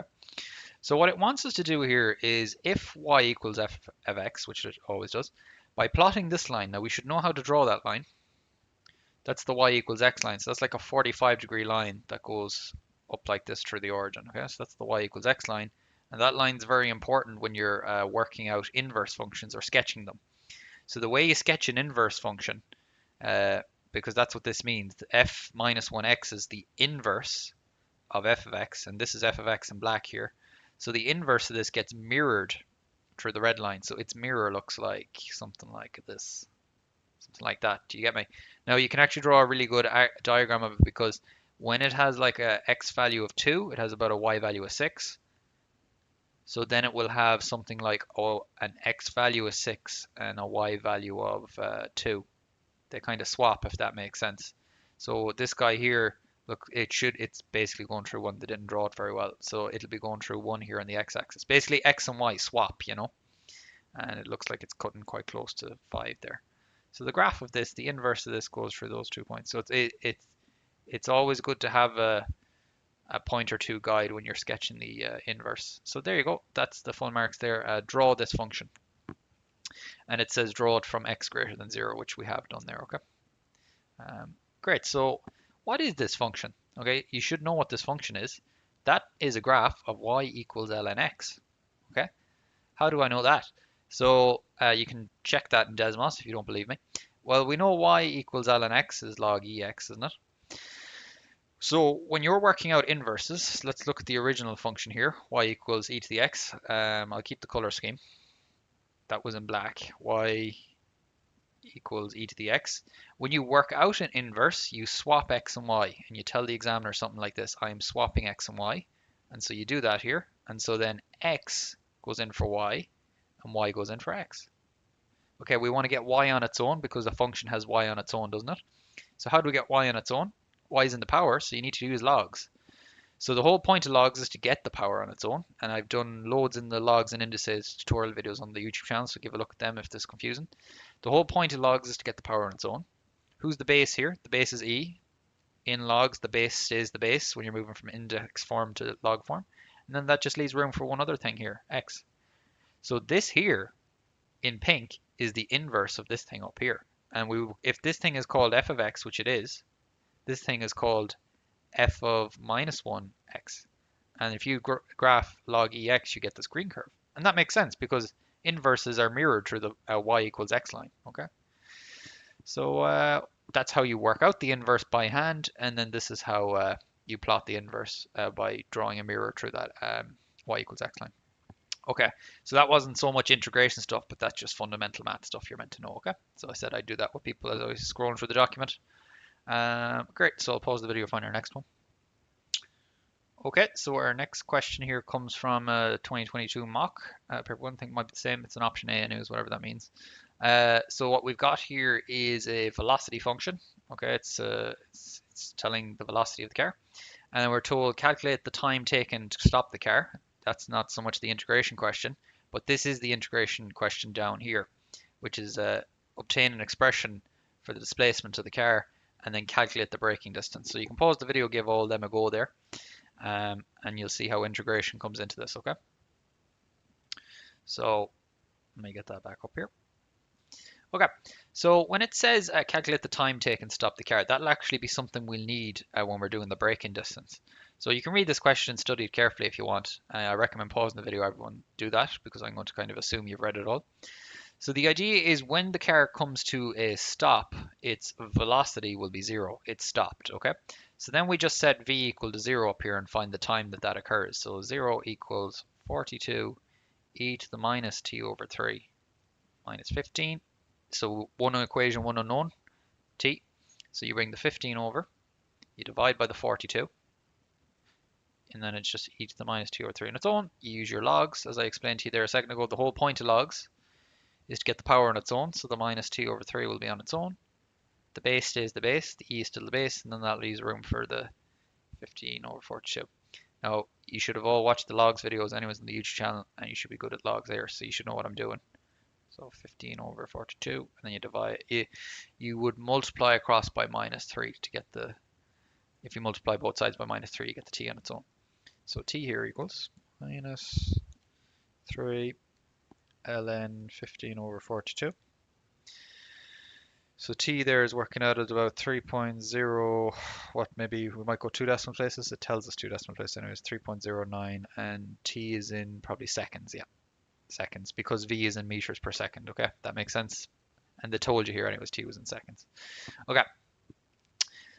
So that's the time it takes to stop the car. We're told then to obtain an expression for displacement, right? And this is the integration part. It's because s is equal to the integral of v with respect to time. And we covered that in the part 1 of the video. So you can go and look at a bit more detail on that in the part 1 if you haven't already watched it. So we do our integral here. So s equals the integral of this thing, 42 e to the minus t over 3 minus 15. And this was a mock question, I remember, yeah. So in a state exam, they'd actually give you something. We've put our dt here. I'll explain why the mock is a bit sloppy here in a sec. So that's the dt. That's a negative 15. I should write it a bit cleaner. Minus 15. Okay, so we're going to take a integral of that, and we got our formula for s. S will equal, the 42 does nothing. It'll just be there at the end. So you get 42. The exponential width's exactly the same, and we just divide by the derivative of the power. So you divide by minus a third. The minus 15 will gain a t like this, and then you'll have a plus c, a constant of integration, right? The reason this is like a mock paper and not a state exam, the state exam would have given you a boundary. That's the answer basically anyways for this here. That's the displacement expression. But they would have given you something here like, oh, when s is 0, t is 0, okay? They're just expecting you to know that that's implied from the question, that kind of thing. Which it kind of is in the question, that the car's displacement is 0 when they apply the brakes t, if that makes sense. We're trying to work out the brake distance. So this kind of is implied from the question, but in the state exam, they'd be a little bit more assertive of that for you, you know. So anyways, we could tidy this up a little bit. The 3 comes up the top, and you'd get something like minus 126 e to the minus t over 3 minus 15t, and then it's plus c. Now, the idea is here, and clean some of this away, is for those who worked out the braking distance here, that's basically what s is when t is equal to this number here, because the car comes to a stop then. We work out how far it traveled by our displacement formula here.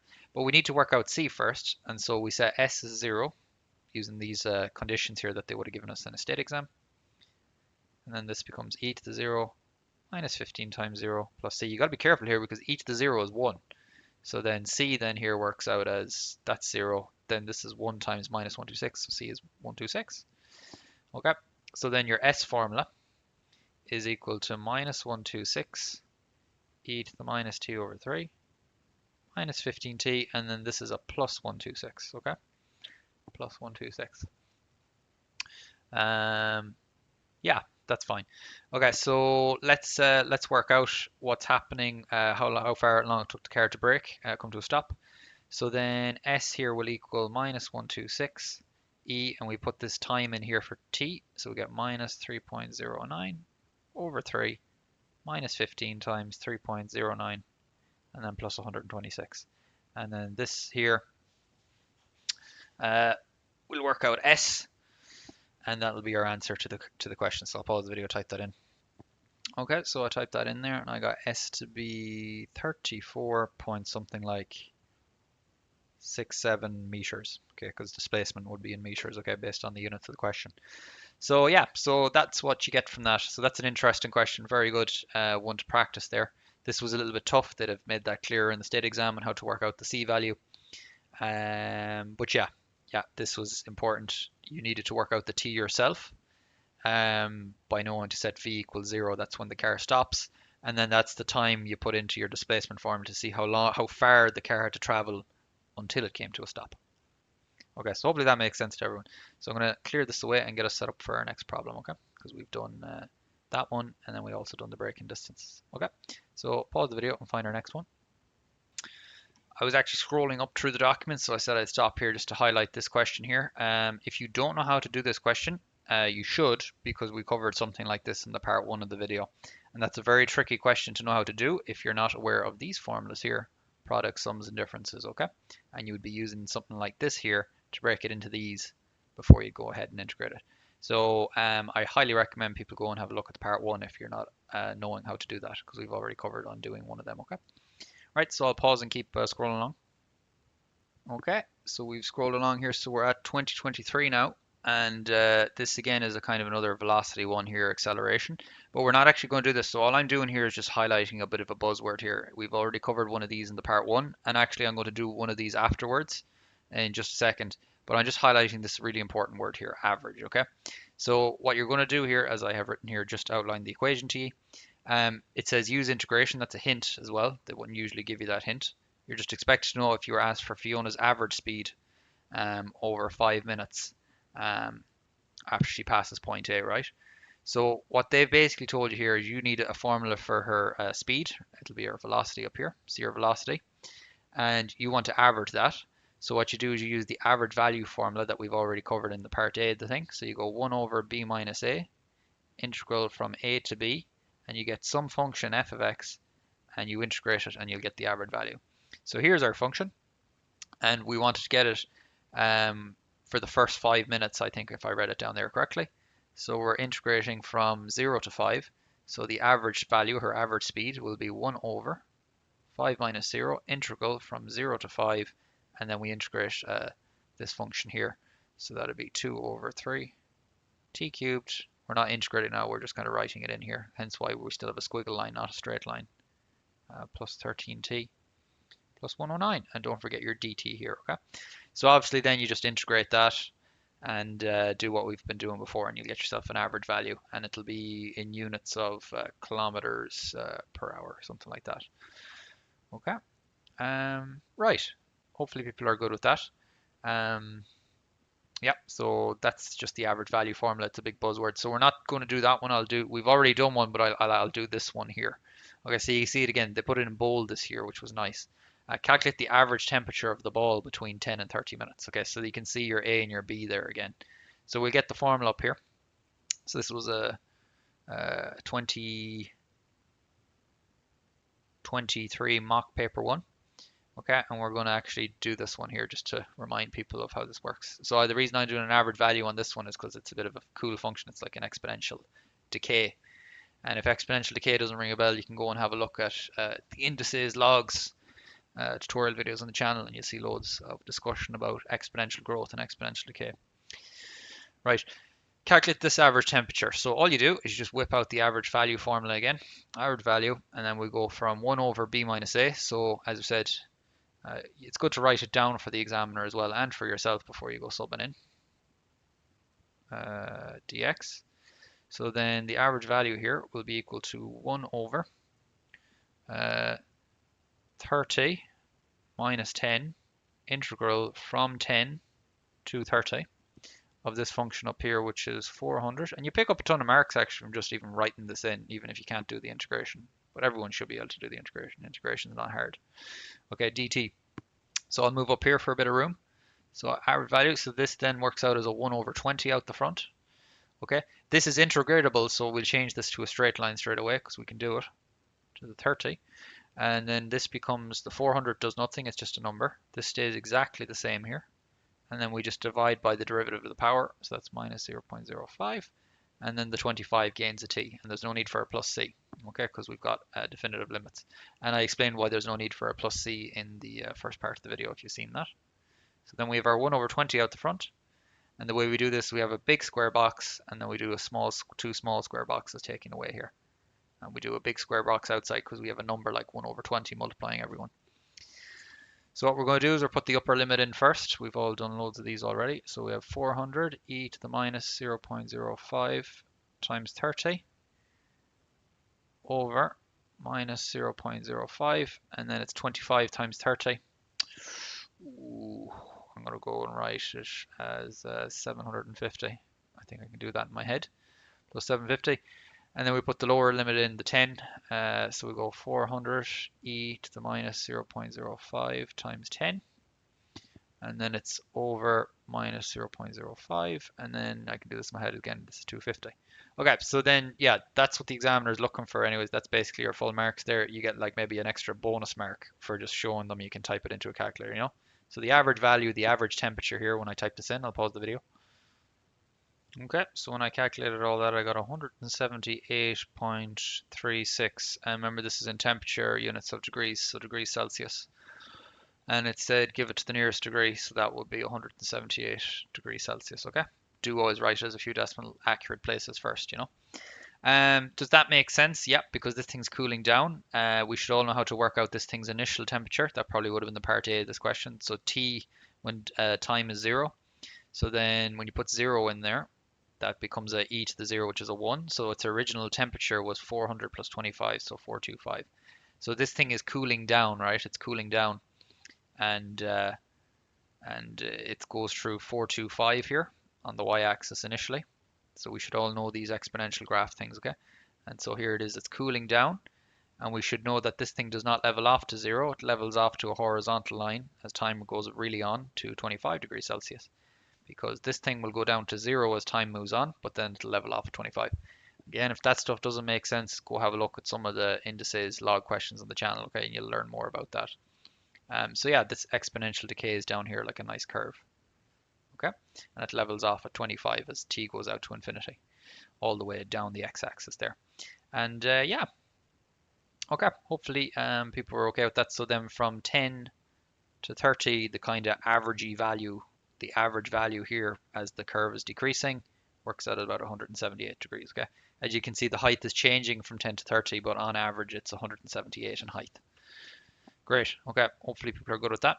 That looks messy, of course, there in the screen, but there was no need for me to do this. I just done it as a little bonus because we've already done the average value formula in part 1. So it's just so important that I said I'd do it there for people again. So I'll pause the video and find our next question. Okay, so we're back. So this was a really good question this year. This was in a 2024 deferred paper. I think this was a really smart question this year, whoever came up with this. So I highly recommend people pausing the video and giving this a go and seeing can you do it. This is a really good question. Right, so they say use integration to work out the area of the image of the wave, okay, so whatever that means. That is and then it explains what it is. See the two dashes here? That shouldn't be a semicolon, but anyways. That is the area bounded by FG in the x-axis. for which this goes between 0 and 2, right? So we got to understand what they're on about. They're saying the area bounded between this is f, this is g, and this is the x-axis. So they want us to get that area there, right? That's what we're after. So we need to come up with a plan on how to get that area. So we can't just go and like take away the curves because that wouldn't really get us. This curve probably goes down here, you know. Um, and g of x would go sort of down there. It's an n-shaped quadratic if you look at the question properly, you know. So you couldn't just kind of take the curves away and try to get the area between them because you'd get all this area down here, which you don't want, you know. So hopefully people pause the video and give a go at this and realize what you're meant to do. So the smart thing to do here is to get this big area here. And that's the area between f of x and the x-axis. So you get that by just integrating f of x from whatever 0 to 2 here, right? Then what you go and get is you integrate g of x from b to 2 and you'll get this area here.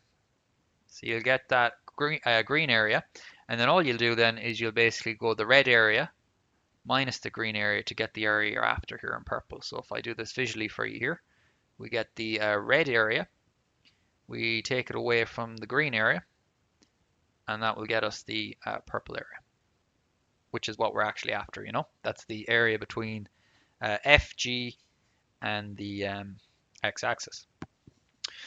Right, so obviously to be able to get this, we need to work out what B is, okay? And that would have been a bit of a challenge for people to work out what B was. But B occurs on g of x's graph. And g of x, this is where g of x crosses the x-axis. So that's one of its roots. So you just find g of x's roots to get that where B is, okay? So then you go 0, you set y equal to 0 for g of x, 0. Nice 6x words. This is a really smart question this year. It took a lot of thinking from students. So then we got to factorize this, so we might bring it all over to one side. 6x squared, bring it all over to one side that keeps the x positive, you know. Equals 0. Now this mightn't factorize because, you know, that looks like an awkward number where it's placed, but I might spend a second here just to see, can I think up what the factors might be? Because it could be a 6x and an x here, and it could be a 3x and a 3x, you know. There's options. So I'm going to pause the video, see can I think up the factors. You do it too if you haven't already. Okay, yeah, so I spent a moment or two there thinking about that. And anyways, we've got these factors from this. But if you didn't do that, you could just use the minus b formula and you'd have got these two same x values. So you've got that x here. What's x? X is 8 over 3 there. And then x here is, that's a 2. Let me make that 2 look a bit better. That means x is 3 over 2. Now, if you study this here, 8 over 3 and 3 over 2, so that's a problem there. We're trying to work out which, yeah, this one's actually bigger than 2. 8 over 2 has gone past 2, so 8 over 3. So that's like 2.6. So basically what this curve does is it curls back down here and crosses the x-axis again. That's this root. We don't want that root. So this is the one that's between 2. So this here is 3 over 2, which is what we need, okay? So that whole thing down there was just to basically get that B was 3 over 2. So let's get that red area first of all. So we get that red area, we keep it all color coded, from integrating f of x, right, this is f of x. We integrate f of x from here out to 2, and that will get that red area, all of that there, that's in the red box, okay? It gets the area between the curve and the x-axis, and this will work out as a positive value because this area is above the x-axis. That should make sense to people. Don't forget your dx. We change this to a straight line because we're ready to integrate. This will be minus x to the 4 over 16 plus x cubed over 3. We can go into square boxes now. You put the 2 in here. You can do some of this in your head. Minus 16 over 16. 8 over 3. And this is easy. You just put zeros in. Okay. So I'm getting the red area there to work out as, what is it? Minus 1 plus this. So that looks like 5 over 3 in my head. Let's check it. Minus 1 plus 8 over 3. 5 over 3, yeah. So the red area is 5 over 3. So then we get the green area. The green area, we integrate g of x, right? We get g of x's area between it and the x-axis by just integrating it. minus 6x squared plus 25x minus 24, and we get that from b out to 2. So it's from here to 2. So this is a bit more of an annoying one to put in because of what the limits are. One of them isn't 0, you know, and you're going to get a cubic when you integrate this. This is a bit of a pain to have to sub this one in. 3 over 2 and a 2. So this becomes minus 6x cubed over 3 plus 25x squared over 2, and then minus 24x. So it's a bit of a pain, particularly this part of it here, because the first bracket you're putting a 2 in, so then you're like 6, but you got to sub this in neat for the examiner, you know, you'll get, because there's a high chance a student will make a mistake with a calculator typing this in, you know, so you got to really put the time in to make sure you show the brackets as neatly as you can. So I'm just showing myself putting a 2 in here, and then that's subtract another bracket when I put the 3 over 2 in there. And now look, I always write fractions, but in this very specific scenario I'm going to write a decimal here, 1.5, just so it's neat, but I would be writing 3 over 2 there in my exam when I'm subbing in for my x, plus 25 times 3 over 2, but I'll write it as 1.5 this time, over 2, and then minus 24 times 1.5, so very messy. Okay, but you get what I'm doing. Like, we're just taking 2 brackets away. We put the upper limit in first into this, and then we put the lower limit in. Anyways, if you've done that right, let me pause the video and type it in myself. Okay, yeah, pretty intense stuff to type into a calculator, that. So when you get that out correctly, it works out as 5 over 8. Okay, and yeah, so to get our purple area, then we just take the red area away from the green area, and that leaves us with the purple area here.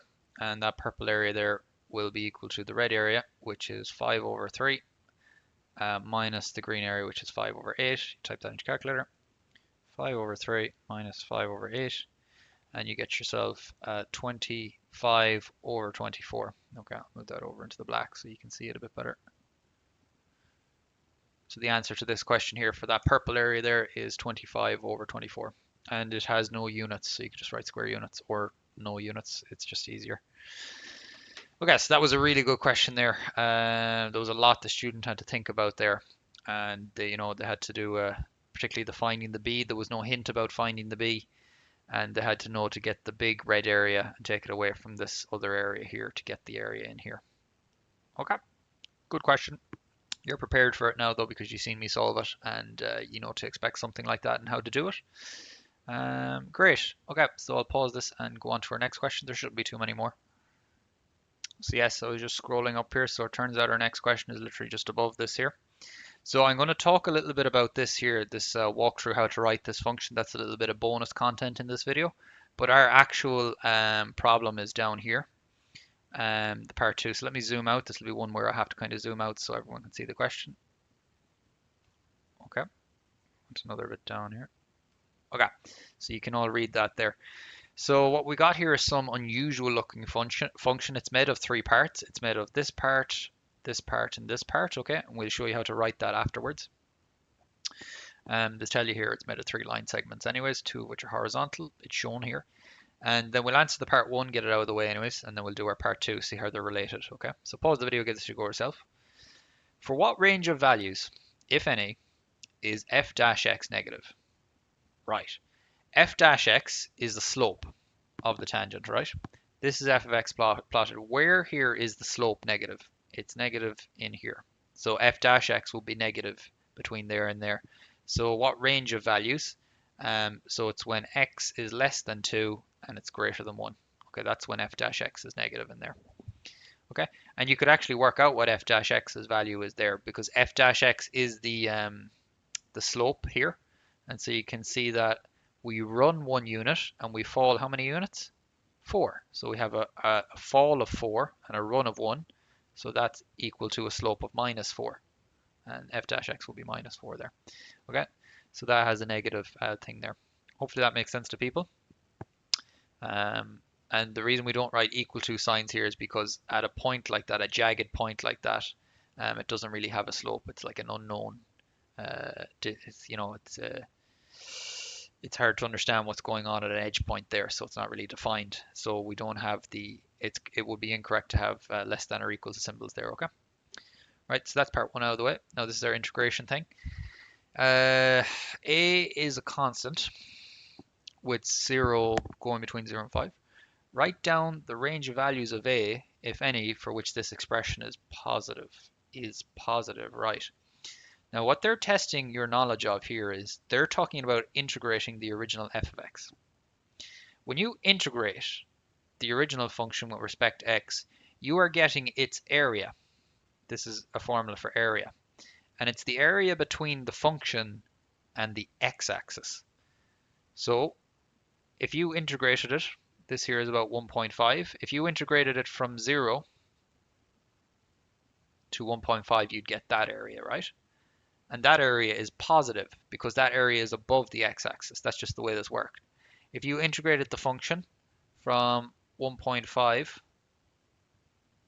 up to 5 here, you would get that pink area, and that pink area is negative because it's between the curve and the x-axis, but it's below the x-axis. So the answer to this question is here, when are you getting a positive area here? They're just asking that, and they're saying it's basically whenever your a value is between 0 and 1.5, okay? So yeah, a there, what range of values for a? So if you wanted to get the biggest possible area, you'd integrate it all the way out to here, which would be a to 1.5, 3 over 2. But in general, you can put the a wherever you want. You could just put a here, and you could just get another positive area there, that red thing. So that's why it is a range of values. It's not just do it out to the maximum point. So it's 3 over 2, 0. Okay, great. Hopefully people are okay with that. That's a little bit of a tough question there for sure. And if you were actually asked to integrate this and find those areas, you would just get these two areas here. You'll get this area by just reading it off the graph. What's the area of that box? The area of that box is 2. You just multiply its height by its width. Okay? And the same here, if you wanted the area of this pink box here, this would be, what's the distance from 2 to 5? 3 boxes. You drop down 2 boxes.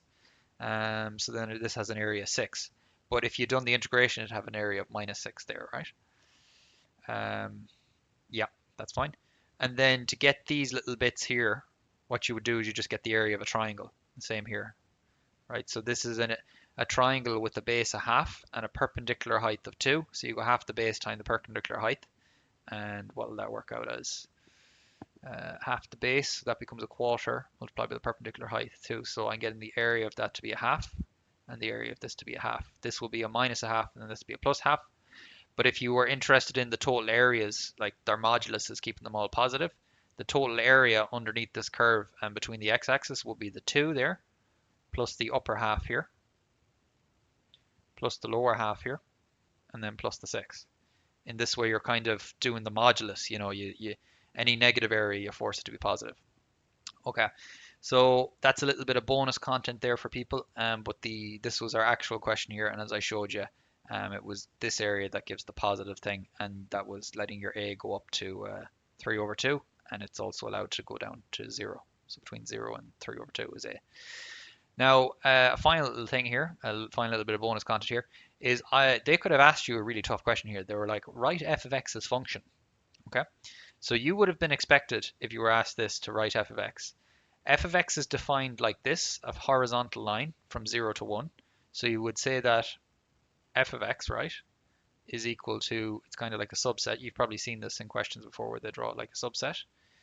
F of x equals a value of, f of x is y, by the way. It equals a value of 2, and it's that when x is between 1, greater than or equal to 1, and it's between 0. It then takes on this function here. Now we got to work out what the equation of this line is. So as we said, that has a line of minus 4, and we need a point that it goes through. Now we can sort of scale this back here. This is one way of doing it. It looks like it's going to go through, yeah, that's quite tricky to do, to scale it back that way. To see where it's going to cross the x-axis. But you can see that when it runs one block, I know you can do this, it rises 4 blocks. So if you go up here, this will go up and hit it at 6, if that makes sense to people, because it rises 4 blocks for every one it goes here, or it falls 4 blocks and runs 1. So hopefully people can realize that goes through there at 6. So its function is y equals mx plus c, so it's minus 4x plus 6. So that's the equation of this angled red line.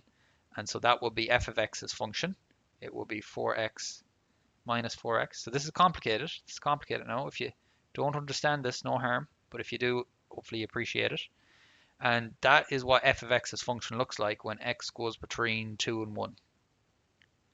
Between 2 and 1. And again, you can just put the equal to symbols in. It doesn't really matter, you know. They're not going to penalize you too much, you know. But generally, you would just kind of say give the equal signs to just the ones at the start here. Something like that, you know. It just doesn't matter. And then after here, when x is between 5 and when it's between 2, so we give that there, so it will be consistent. Between 2, it takes on just this horizontal value of minus 2, okay? So hopefully that makes sense to people. So that's f of x's values when it takes on this x value. So that's complicated. I know it's complicated. Hopefully people can make sense of it. This is quite tricky to even work out the equation of the angle bit there. If you didn't know what I'd done there, all you could have done was just, you know, what's this point here? This point is 1, 2. You could just go y minus y1, y minus y1, which is 2, equals m, which is minus 4 times x minus 1. Move it around, you'll get the same thing up here as minus 4x plus 6, right? You get your same thing there. And if you weren't able to read off the slope of the graph, you could just say that this point down here is 2 minus 2, and you can go use your m equals y2 minus y1 over x2 minus x1 to get the slope. Okay, so that's bonus content for people there, how you write a function that's made of composite parts. This function was made of this part, it was made of this part, and it was made of this part, and that's how you write it out there. You say what its y value is at the different times, and you say when it takes on that y value, what x values does it take that y value on from. Okay, great if you can understand that. If you can't, don't be too worried about it. Okay, so let me pause and move on to our next question. Okay, so this is from the 2024 deferred paper. This looks easy enough, but I've highlighted here because it's pretty important stuff you've got to be able to do. This should only take a second. Obviously pause the video, make sure you can do it. It's not hard, so give it a go. So they just tell you there's some function. This is its derivative. Okay, 6x plus 4. They tell you a point on the graph and they say work back to f of x. So to get f of x, you just integrate the derivative. 6x plus 4 with respect to x. That works out then as, what is it, 3x squared plus 4x plus c. And then that becomes y. F of x is y, you know. And you can always check if you integrated this correctly by differentiating it again in your head, see if it goes back to that. It does. So then you just put this point in here. When y is 8, x is 1. So you go 3 minus 1 plus 4 times minus 1 plus c, and this will get your c. That's 8 equals 3 minus 4 plus c. That becomes minus 1, so then c is 9. Okay, so then f of x or y, whichever you want to call it, is 3x squared plus 4x plus 9. Okay, easy question. I'll clear that away, get our next one. So I just highlighted this here. We're not going to do this.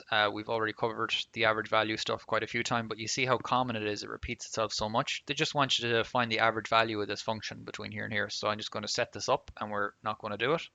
Average value is 1 over b minus a, integral from a to b of some function with respect to x.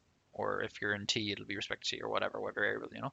So this average value of h of x would be between these two values. So it'll be 1 over. You're going from pi over 6, from 0 to pi over 6. So it goes from 0 to pi over 6. And then we integrate sine 2x with respect to dx.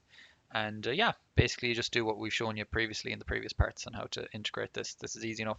Just on this here, because you'll have a 1 over pi over 6. 1 over pi over 6 is 6 over pi. Okay, because that 6 really belongs on top there. And then the integral of sine 2x, just for people who's doing this, that works out as a minus cos 2x over 2. And you don't need a plus c here in this because we have limits, okay? But in this example where there's no limits, there will be a plus c. But when you're doing this here, you won't be putting a plus c in.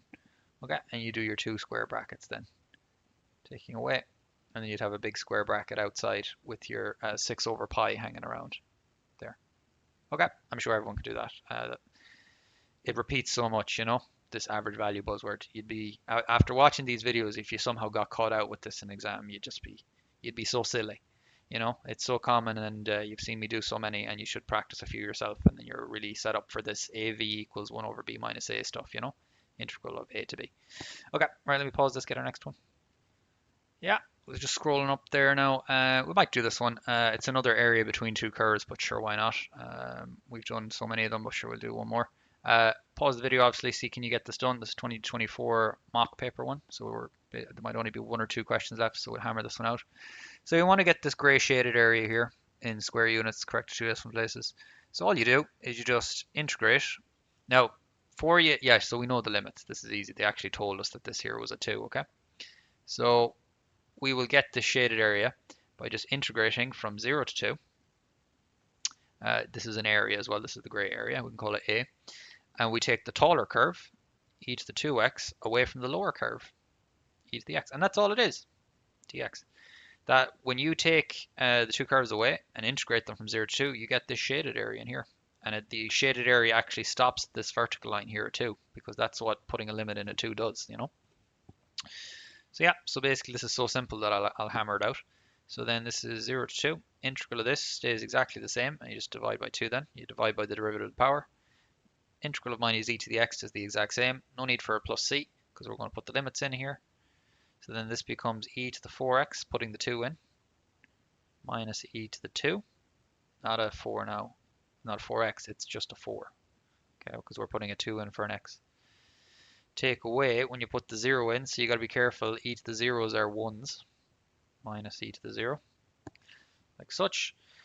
And so then that's e to the 4 over 2 minus e squared, and then this is minus, that's a half there, because that's a 1 there, and this is a full 1, so then that's a minus minus a 1, so that turns into a plus 1.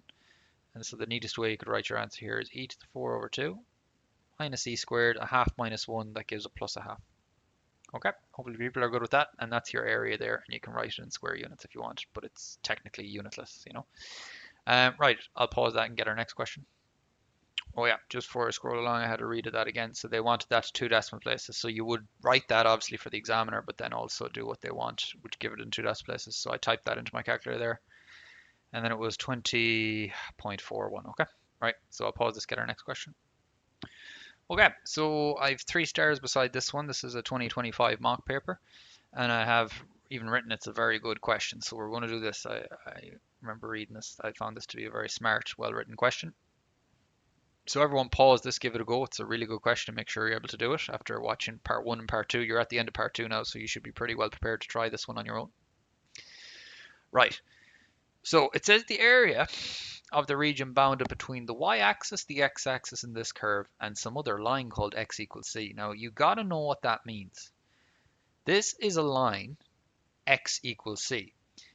I'm going to go into Desmos and just do a really quick tutorial on something that you should already know. Right? Horizontal lines, and I've done a graphing video on the YouTube channel, so you should go and look at that. I made a comment on this as well. I don't think this was in the video itself, but I mentioned it in a comment on that very important graphing video that's on the YouTube channel. X equals 2 and x equals 5. What do you notice? What do you notice? Okay, the equations of horizontal lines are just y equals some value. The equations of vertical lines, look at this, a vertical line is so simple. The equation of that red vertical line is just x equals 5.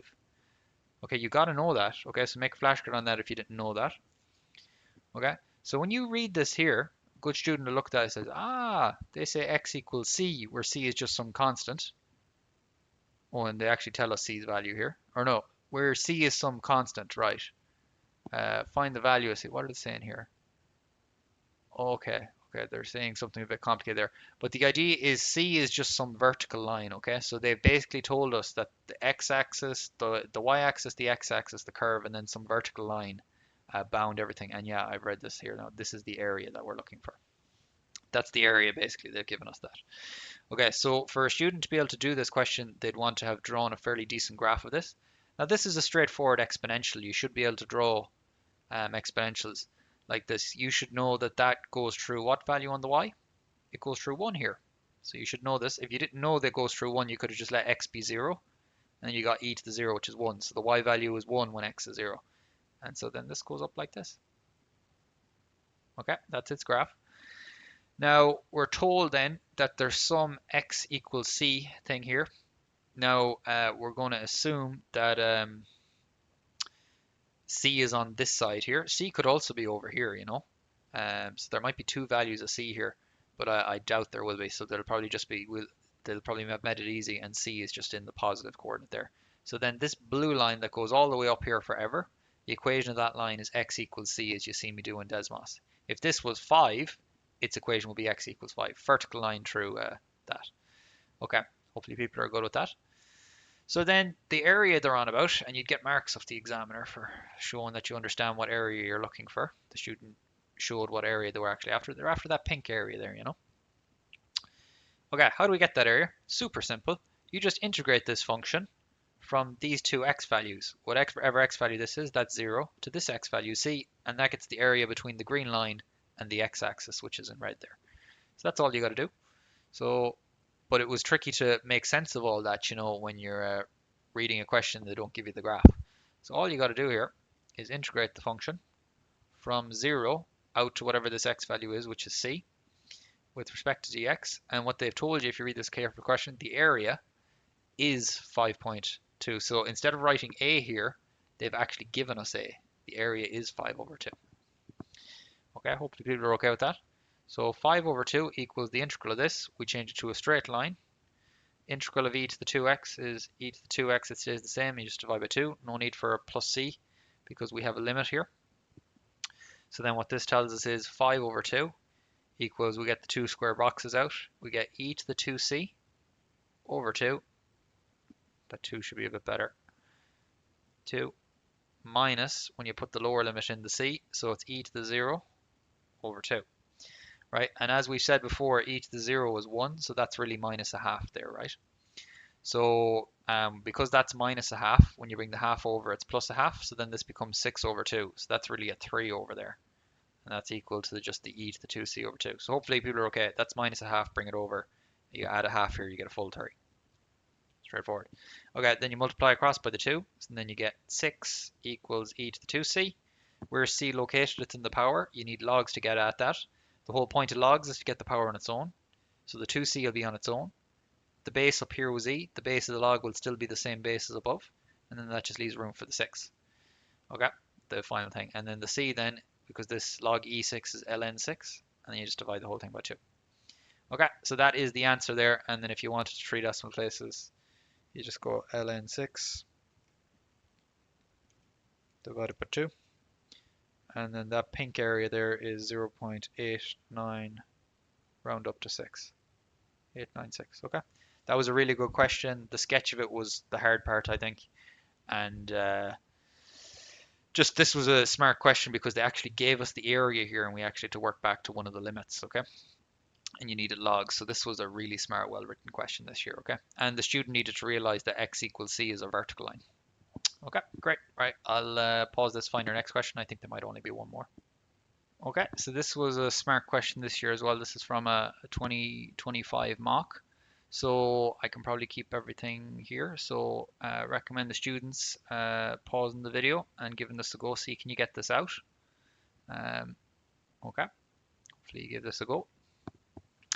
Right, use De Moivre's theorem to prove this. So I would have covered this if you go and watch the trigonometry video. Well, this is more so complex numbers, right? If you go and watch the complex number videos on the YouTube channel, you'll see how to prove this, okay?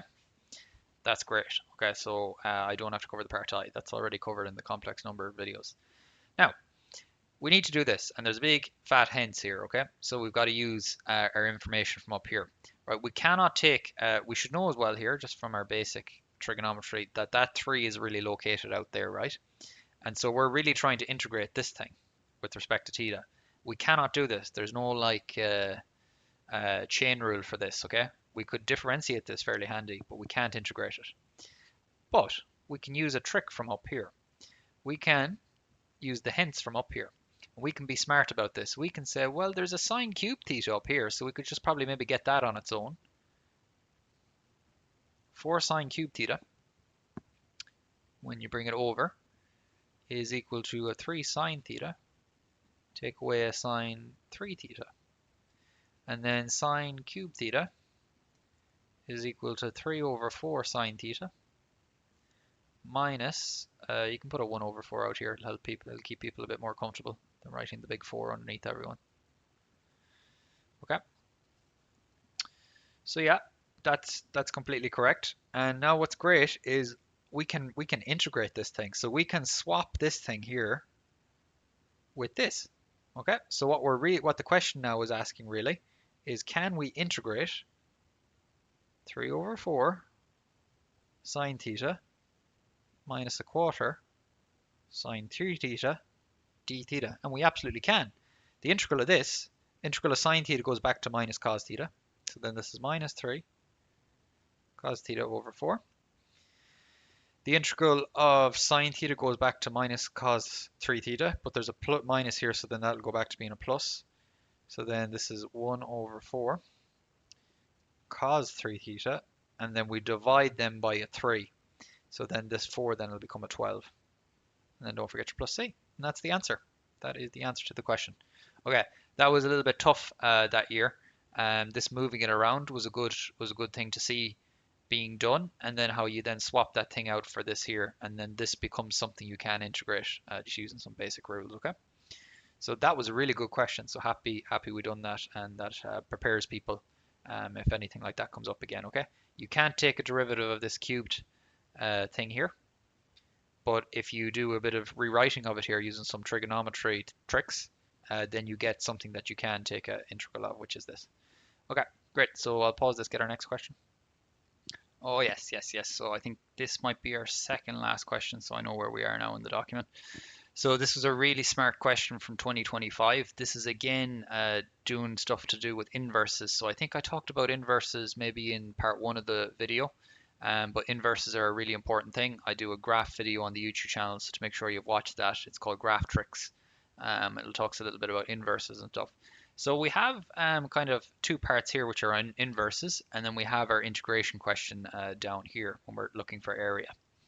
So we're going to just get these graph trick things out of the way first. So be pausing the video, giving this a go here, part AI, make sure you can do it. So you're asked to find the inverse of this in its domain, right? So what you got to know is that originally here, y is equal to 1 over root 2 root x. When you want to work out an inverse, you need to make it very clear for the examiner that you're going swapping x and y. This is how inverses are worked out. So then this becomes x equals 1 over root 2 root y. Okay, so we got to get root y on its own now. So root y would be equal to root 2x, and then we square both sides. Y equals 2x squared. So that there, if f of x is equal to this, then f minus 1 of x is equal to 2x squared. Okay, so it's a quadratic. It's like a u-shaped quadratic. Okay, but we're not plotting the full u-shaped quadratic. We're only plotting it from 0 to 2, and this quadratic kind of goes through here, so we don't care about this part of the function. This is the only real part of the function here. Okay, hopefully that makes sense to people. So that's what you should have got there anyways, and you should have called it f minus 1x equals 2x squared as well, not just calling it y. Okay. Right, it then probably says on the graph above, sketch your newly found inverse over its domain. Label the endpoints and the points of intersection clearly, okay? So again, reminding ourselves of what we just worked out there. What was it? It was 2x squared, wasn't it? So plot that there. Everyone should know how to plot a graph. If you're confused about this, you could just make a table. You can plot anything with a table. So f minus 1x. So you just plot it between 0 and 2. You could do 0, 0.5, 1, 1.5, and 2. And then just sub it in here. Remember, this thing is 2x squared. So just work out the values, you know. When x is 0, this y thing is 0. You put a half in there. Half squared is a quarter multiplied by 2. You actually get 0.5 then. Put a 1 in here, you get a 2. Put a 1.5, that's a little bit tricky. 3 over 4. Ooh, I'd have to check that in my calculator. 2 bracket 1.5 squared is 9 over 2. And then we want that in decimals because we're drawing a graph. So 4.5. And then you put a 2 in here and you'll get probably 8. Yeah. So yeah, that looks good to me. Yeah, sure. So again, we should know anyways how to draw the inverse of this without having worked out the table. We should know that it gets mirrored through this line here. Okay, that's the line. I hope I worked all them table values out there. Putting x in as 1 here. Hey, they look fine. Let's just continue on with this anyways. So, and if something's wrong, we can fix it. So the idea is here, you could just sketch this inverse. All you do is you mirror the original function f of x through this y equals x line. And I talked about this in the previous graph tricks video. And so the mirror of this here, we'll keep the green color, would look something like this. So if she hits 2, 1, this thing will hit 1, 2. Okay, so I know where I'm trying to aim for. I'm trying to aim for there. Do you get me? So you see that the green line is a mirror of the black line through the pink thing here. And you can see that's it going through our x equals 1, y equals 2. And so we can't really keep plotting this here because when x is 1.5, we're meant to be up here at like 4. So it's kind of gone off the graph. And you can see how much it goes off the graph because when we're 2, then we're all the way up here at like 8. Okay.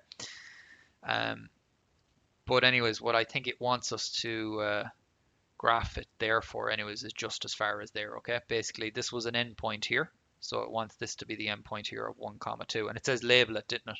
So clearly, it looks like there's going to be an intersection there, 0.5. I'd write that. Well, they have things in as decimals here, so you probably will keep with it. But I'd normally label that as half a half, you know.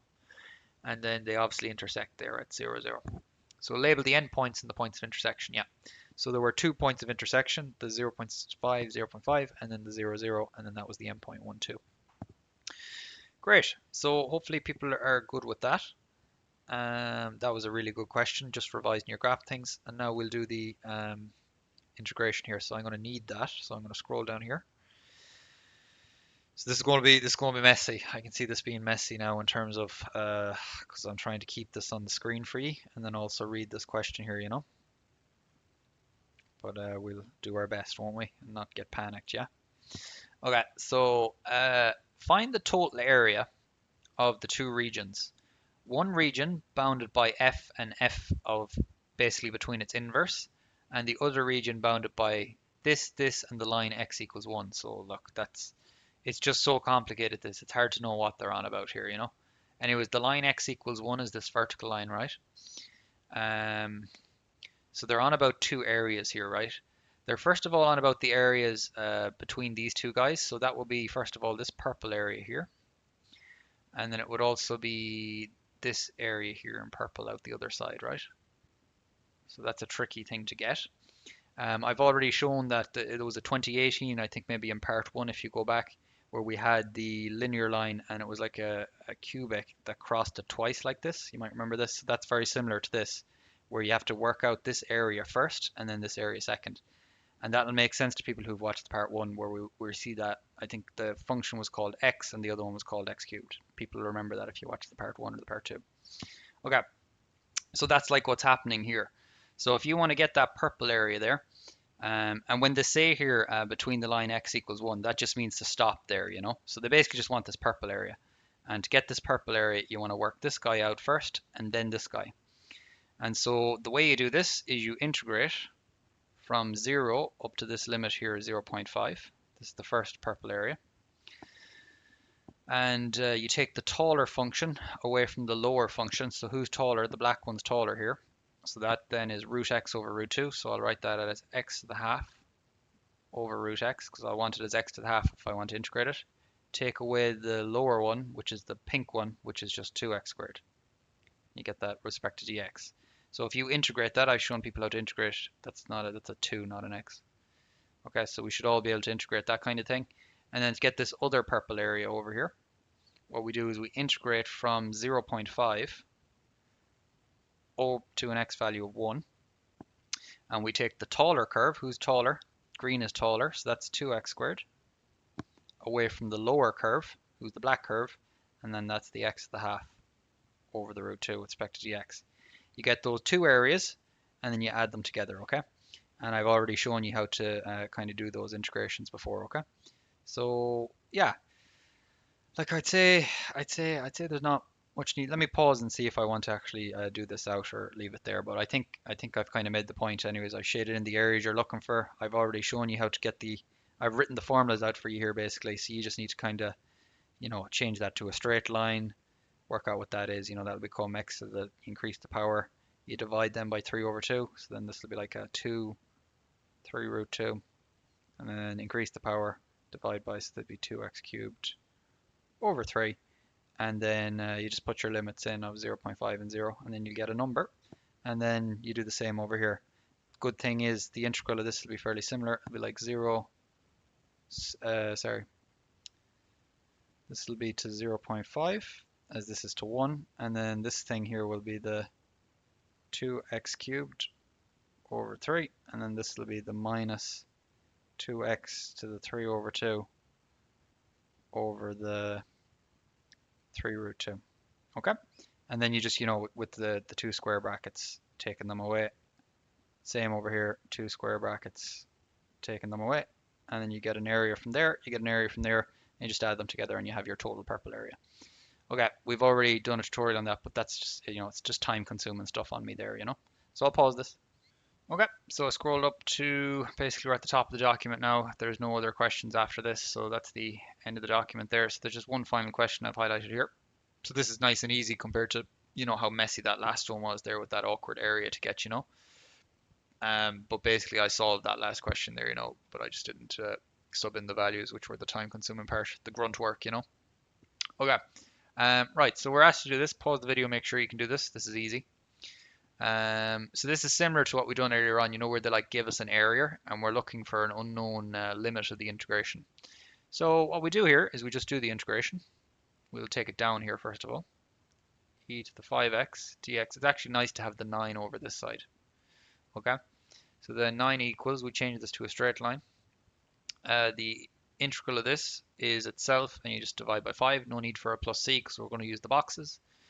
So then we put the upper limit in here and we get e to the 5k over 5, take away when we put the lower limit in, and then that's e to the 0 over 5. And always be careful, e to the 0 isn't 0, e to the 0 is 1.